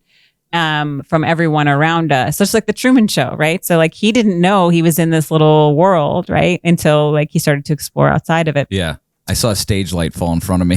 Yeah, exactly. Sorry about I was like, that. wait a second. Am I in my own movie? But like so we have to talk about colonialism, which is, very much an American institution and system. Colonialism? Yeah. So that's like we came over from, none of us are native here, right? Okay. So hold on. I just so you know where I'm coming from. I have no native. I can't say that you don't, but I have no thought I native did. blood. Yeah. I thought I did. I have as much as Elizabeth Warren. I thought I was part Cherokee because at my grandfather's funeral, like his uncle, cousin, somebody, full Cherokee funeral dress. It was one of the coolest things I've ever seen. But it's like, oh yeah, like, cool. So I have a beautiful Native American tattoo on my back. So I'm like, I'm part Cherokee. It's cool. I want to embrace that part of myself. Yeah. And then a few years later, the Ancestry DNA test came out and I did one. And it came back. I'm like, Dad, I'm 0% Cherokee. He goes, oh, that's right. I forgot to tell you I'm adopted. I was like, what in the world? Okay, so Elizabeth Warren. Yeah. So when you talk about like colonialism and stuff like that, like so when I went on my experience and my journey, right? Because I wanted to go like I've always had a problem with like my faith, my Christianity. I had a problem with like there's rules, you have to treat people certain way. And I didn't agree with that. Yes. So I started to do like a dive into like culture and what was before that and what was 10,000 years before that and what was. So when we talk about these things like colonialism and who had the land first and all those things, since the dawn of time, different cultures, different people have been doing it to everyone, and I don't think it's a unique thing for America. I mean, Europe did it, or England did it, Portugal did it, Spain did it, India did it, China did it. So Japan again, there's did no it. blame. There's no blame here. So what I'm pointing to is again systems that exist, and so there's no right or wrong. Is there a way out of these systems? There is a way out of the system. Well, yes. what do you mean But is it an systems that island exist? What's that? Is it an island in like the middle of the Pacific where we can get away from it? There's like I think it's in the Bible. It's like to be in the world but not of it. I believe Jesus said that. We're looking at you. Okay. Yeah. And so Or you. Actual quote. No. And so like so anytime man creates structure, right, there's going to be distortions. There's going to be people that fall outside of that like little container, right? And so that's a narrower view, right? And so just like you're saying, you struggled with religion, right? So you felt constrained in some way by religion. I felt upset that there were holes I could poke in it. Yeah. and I would get yelled at for trying to poke the holes. So this is a system trying to program you and tell you you're wrong, get in line, all those things, and not allowing you to actually explore what was true for you, right? And so down the line, eventually some of that gets diluted and we just forget to question our reality. Again, you were born into a certain time period of like culture, etc. And if we're not questioning that, are we really growing and evolving? Like, how can we really find the truth if we're not asking questions, right? So asking questions about Western culture, like colonialism and patriarchy, and like, all right, let's look at the whole picture. Like, what does it exist? Because like you guys are like, oh, does it even exist? Does it exist? What are the impacts? Who's saying what about it? Like, and that's having an objective view, so you can kind of zoom out and be like, oh wow, okay, so this applies for me or doesn't apply to me. Like, but you have started the conversation with saying like, I am so sensitive to my fellow man, right? And I'm really like, I'm heartbroken by suffering. There are systems that create suffering, and some of these exist on a very, very deep level. They're not bad because they've created amazing things for us, right? They've created a lot of success and progress in the world, but we have to also acknowledge with that came some sacrifice, right? So again, this is not about judgment, good, bad. There's nothing wrong here. It's just like, what is the bigger picture? And do we want to move forward with this, or do we want to create something new? Does Eastern culture have these I don't things? know. Do they? No. But I hear a lot of criticism. Not. This has nothing to do with you. Yeah. Is that, obviously I've had like this shift in my life, and I hear a lot of criticism of like Western culture. And then I look at the other cultures, like the Eastern cultures. There's very few where I'm like, I think they get it. Mm-hmm. Like I think they're in a good place, but the rest of them are just as terrible as Western culture. Well, again, it's man, right? So like human or man? Like human, sorry. Okay. Yeah. So okay. Yeah, human. We Thank get real you for that defensive correction. over here, Yes. us men. No, I should be I'm speaking actually clearly. Chill. Because I don't. Kava? Yeah, I don't. I look at us as like humanity, right? Like, so we're all literally we're here together, and so like learning how to dance with one another is like very imperative. Oh, that's a good way of saying that. Yeah. And so like I don't have a thing for like a rage against any particular person. Systems, right? No, So, I don't think you do. I just want to understand your concept of it. So in terms of like other cultures, I don't know. I mean, I think they face similar struggles with systems. It just may be showing up differently, like how it's impacted them, maybe just a different variety of power struggle, or like feeling constrained by a certain way to be living, right? Can you give me an example of one of those systems? Like an American system that's like bad. Shitty. I don't know. Well, I mean, I think we can look at religion in general and how people are kind of rebelling against that. There's been mass exodus from certainly the Catholic Church. There's a lot of things that have come to light. Issues that people don't like there. Right. But the actual teachings, like the ancient teachings of Christ and some of the Abrahamic religions, I think they're great. Really beautiful, really beautiful message. But when man starts to put rules around it, and you need to do it this way, and his interpretation, the whole point of those is like for you to be on an individual journey with that stuff. But that's a voluntary system. What do you mean? Oh, religion. So you're religion? talking about, okay, so not necessarily for a lot of people. Like they're born into it. They think that that's it. So capitalism is not voluntary in the United States for the most part. You know? Well, we're all impacted by it, and we're all it's the system that operates business in this world. But it is voluntary. Well, other options are no money. Right. You could live off the grid, I guess. You could be a homesteader. There are people that do that, and more and more people doing that. So, but I think.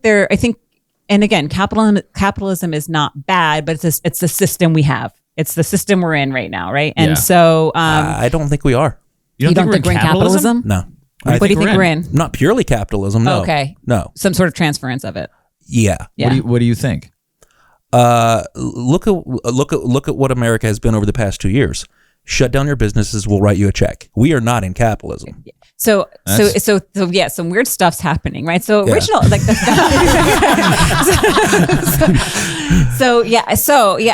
and like what is happening, right? So big conglomerates, there's more and more power. So going back to the start of this conversation, power, where is power? What are they doing? How are they seeing that they can get more of it, right? It's like, if we let the people like go to sleep or take it easy, like we can scoop that up, right? And so billionaires became richer over the last 2 years, and the smaller businesses. Do you think it was a coincidence, or do you think that was all intentional? What we can talk about. I think it was all intentional. I think I 100% do. Yeah. I think there was a plan. Gotcha. Yeah. I mean, I don't know. I hope one day we know the answers to this. I don't. Here's okay. If there's not a plan, Yeah.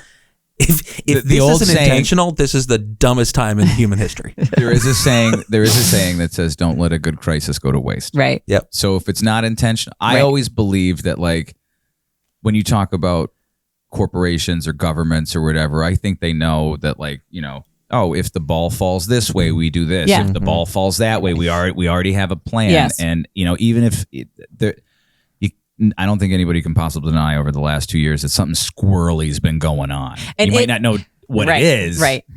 And just how like the responses like have like raised a lot of questions for people. But and like I'm not a finance person either, but I get the idea that that is kind of your jam just based on the banter you guys have shared. back and No, I forth. just understand it a little bit more than Mark. Yeah, and you, I mean, being a small It's not my business thing at all. owner, Yeah. and that's the thing is like this company, this country in particular, was founded on the small business owner, right? Like the American dream: start your business, like take care of your family, take care of your community, right? In the process, and what happened, right? Yeah, what we don't need 1,000 Walmarts. We could have done it easily with Corner stores 2,000 and- family-owned businesses. But Walmart started out as a mom and pop down in Arkansas. And then what That's happened? true. Capitalism. He saw an opportunity. Yeah, and he just right? got better at it than everybody else. Better, faster, right? And then other people followed that model, Yeah. right? And so, but what happens is like it's not only impacting the small businesses, it's impacting the workforce, it's impacting just everywhere. mental health, happiness, all those things change. The gap is just so wide now, right? Where maybe it was there was a gap that existed before. It just the got haves and the have-nots.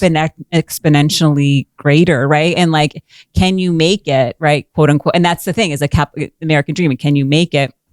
And so, like, again, capitalism on paper, I think works really well, but people will always find that loophole to benefit themselves, like for the most part. And that's where things start to go a little awry. And so we have to evaluate like, well, what do I support personally? What are my values? Like, what do I want to see for this world collectively? I mean, I still shop at some of those big businesses. I haven't made that pivot yet. People are doing radical things where they're not, shopping in those large places anymore at all. But nobody makes that decision on a Friday, and No, and it's by gradual. Monday, Yeah, you know what I mean. I mean, you could be radical, but like it definitely because the gap is so big, right? So that fall from like I'm rejecting all of it to like, okay, well now what do I have? And getting resources is too big right now.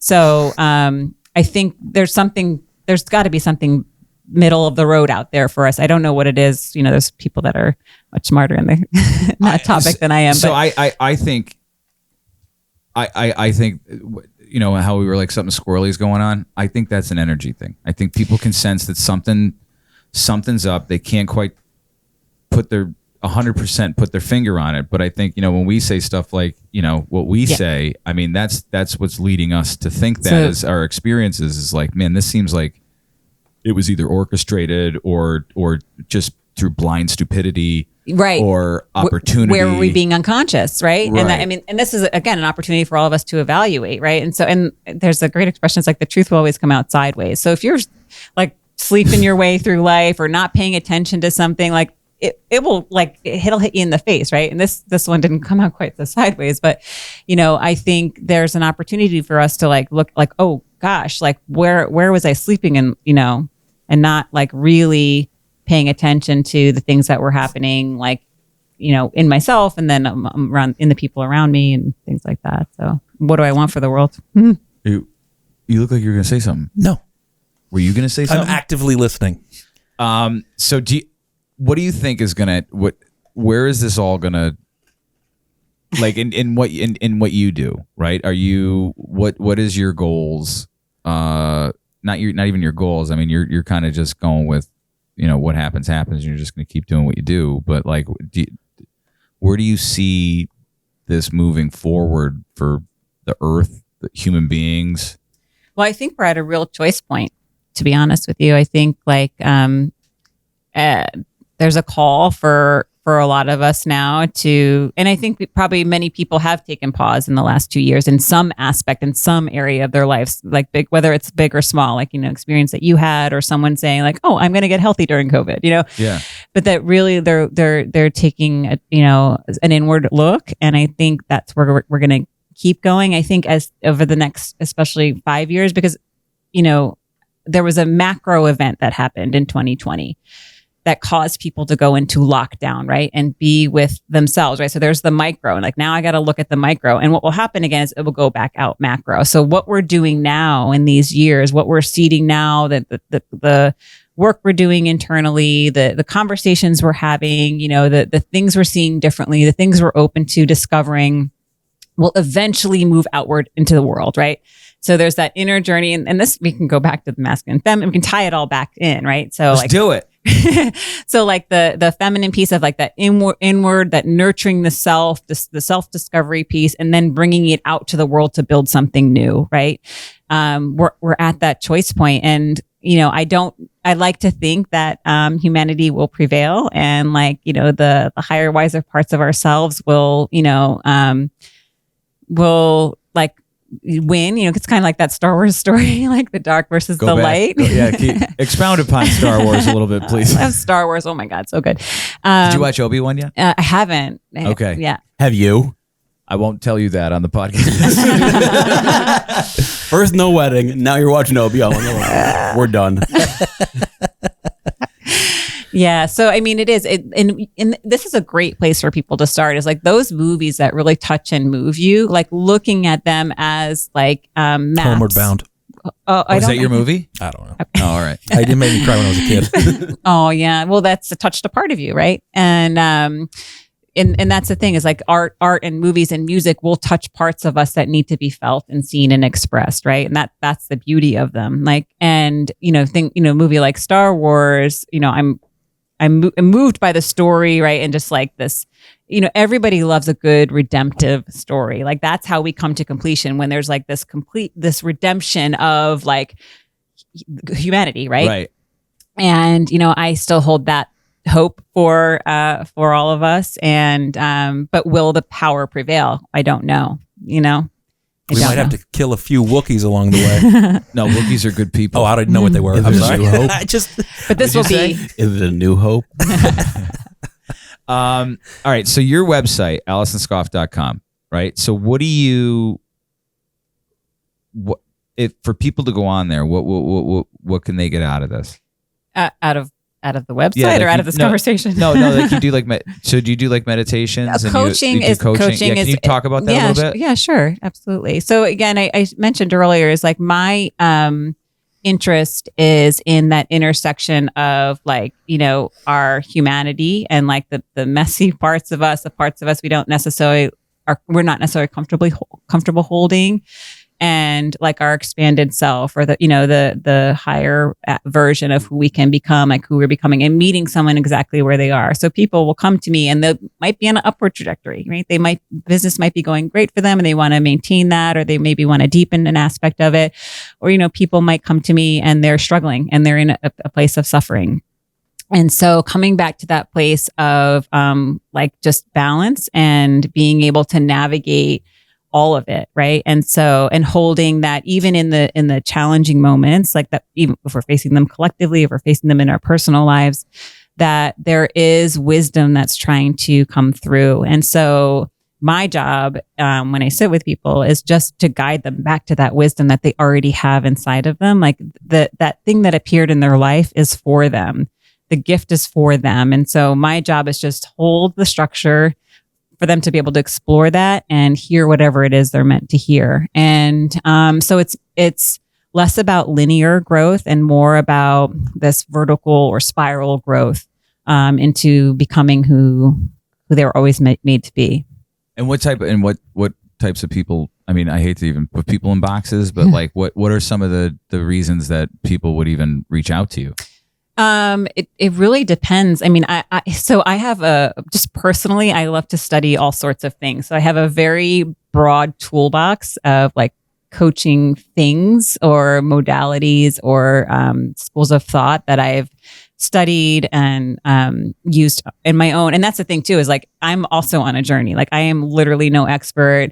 My intention is to just really hold the space for someone to be in exploration and be in like curiosity about what's coming up for them. And so people who maybe felt like I did, like, oh, there's something more. This is it, or like, what's going on in my life. There could be people who are like, I like did all the things, and my life is good.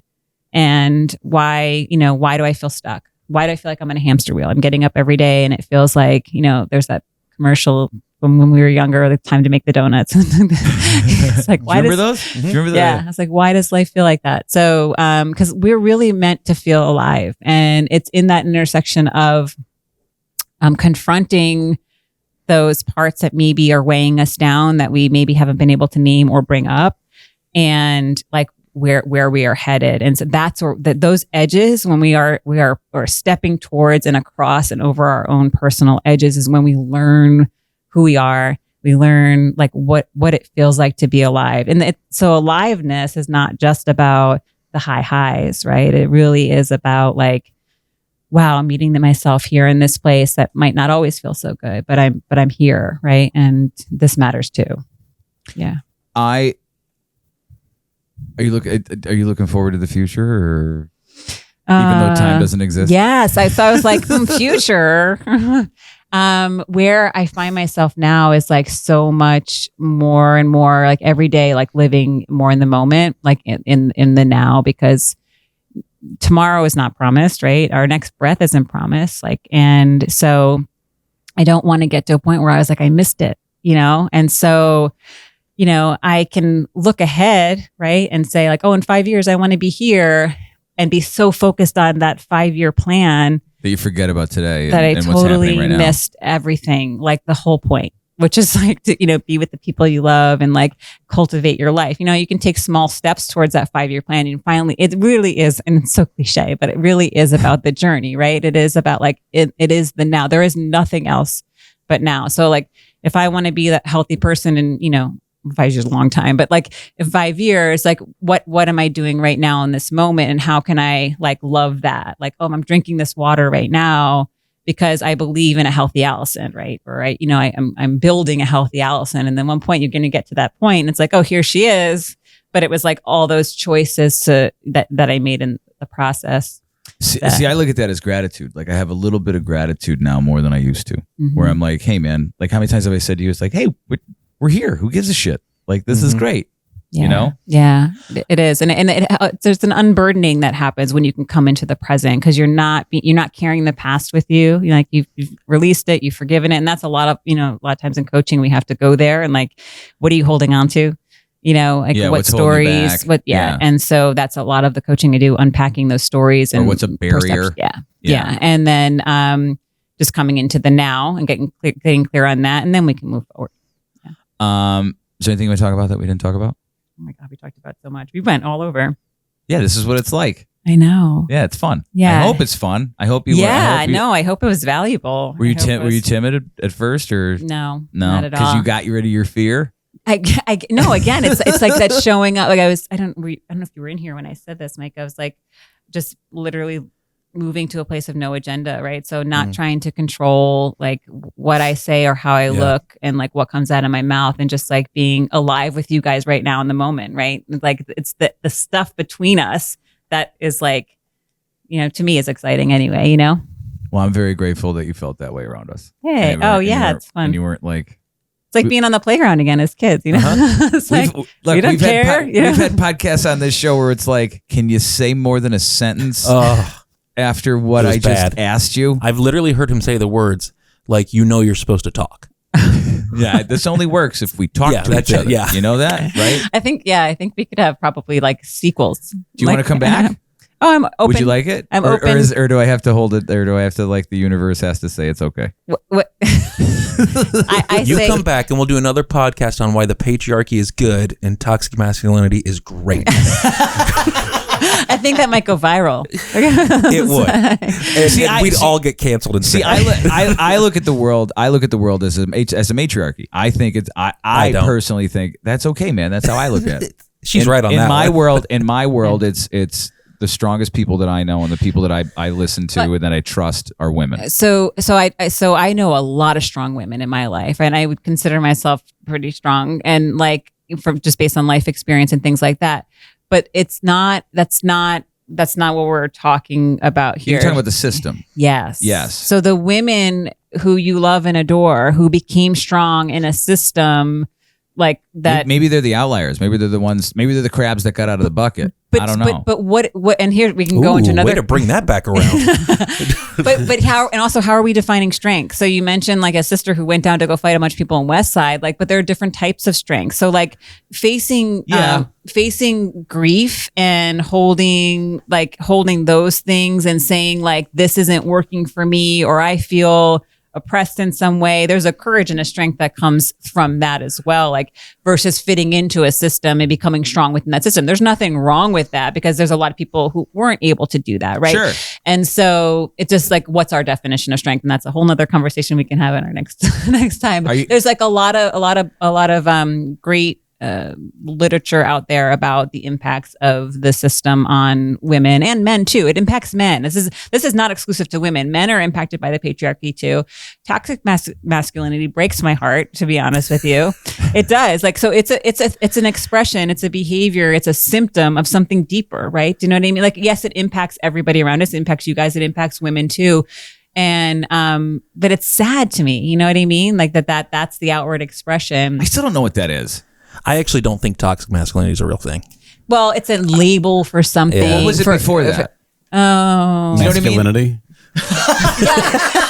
He's actually not wrong. That's really He's what actually it was. not wrong. They got PR team. They you're get right. out there and be like, "This is wrong. This is toxic." Well, no, now. masculinity is a good thing. You need masculinity.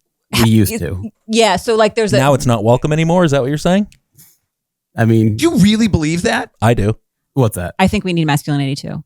I think we need The masculinity balance. now more than absolutely ever. need a masculine presence, and you absolutely need a feminine presence. They need to coexist together. They need to work as one. That's where They I'm at. need to. That's where I'm at. They each need to Preach. recognize Yeah. what's important in both. Yeah. Yes. We need to hold them up. They need to hold us up. Then we need to work together. And that's how we'll solve all the world's problems. Beautifully said. Thank you, Dan. Now And go back to being quiet in the corner. And we're done here. All right. But I was just to his Okay, point go. is like is valuing one another. Like you made a really good point, is honoring the differences and holding them each as valuable, because they are. Like we one can't operate without the other healthily. You know what I mean? So, That's what I agree with. I just Totally. don't like these new fucking words that are like It brings patriarchy, What toxic would a masculinity. toxic feminine be? needy, controlling. Yeah. Mm-hmm. Needy and controlling. Those would be two I've met things. men like that. They're exhausting. Well, their feminine could be toxic.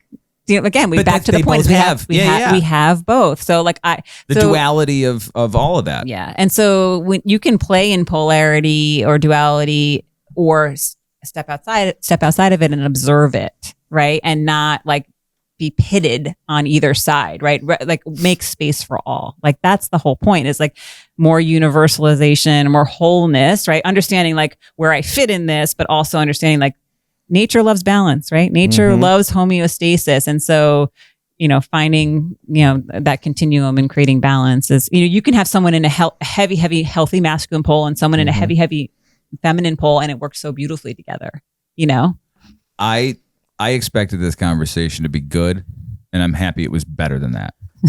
So thank you for taking the time and coming in. And do you guys have any questions or no? I have a lot of questions. A lot of this stuff is very new to me now. I'm curious. Yay, Mike. That's why she's Let's got go to come for back. coffee. That's why she's going to come back. Dan? Yeah. What a week.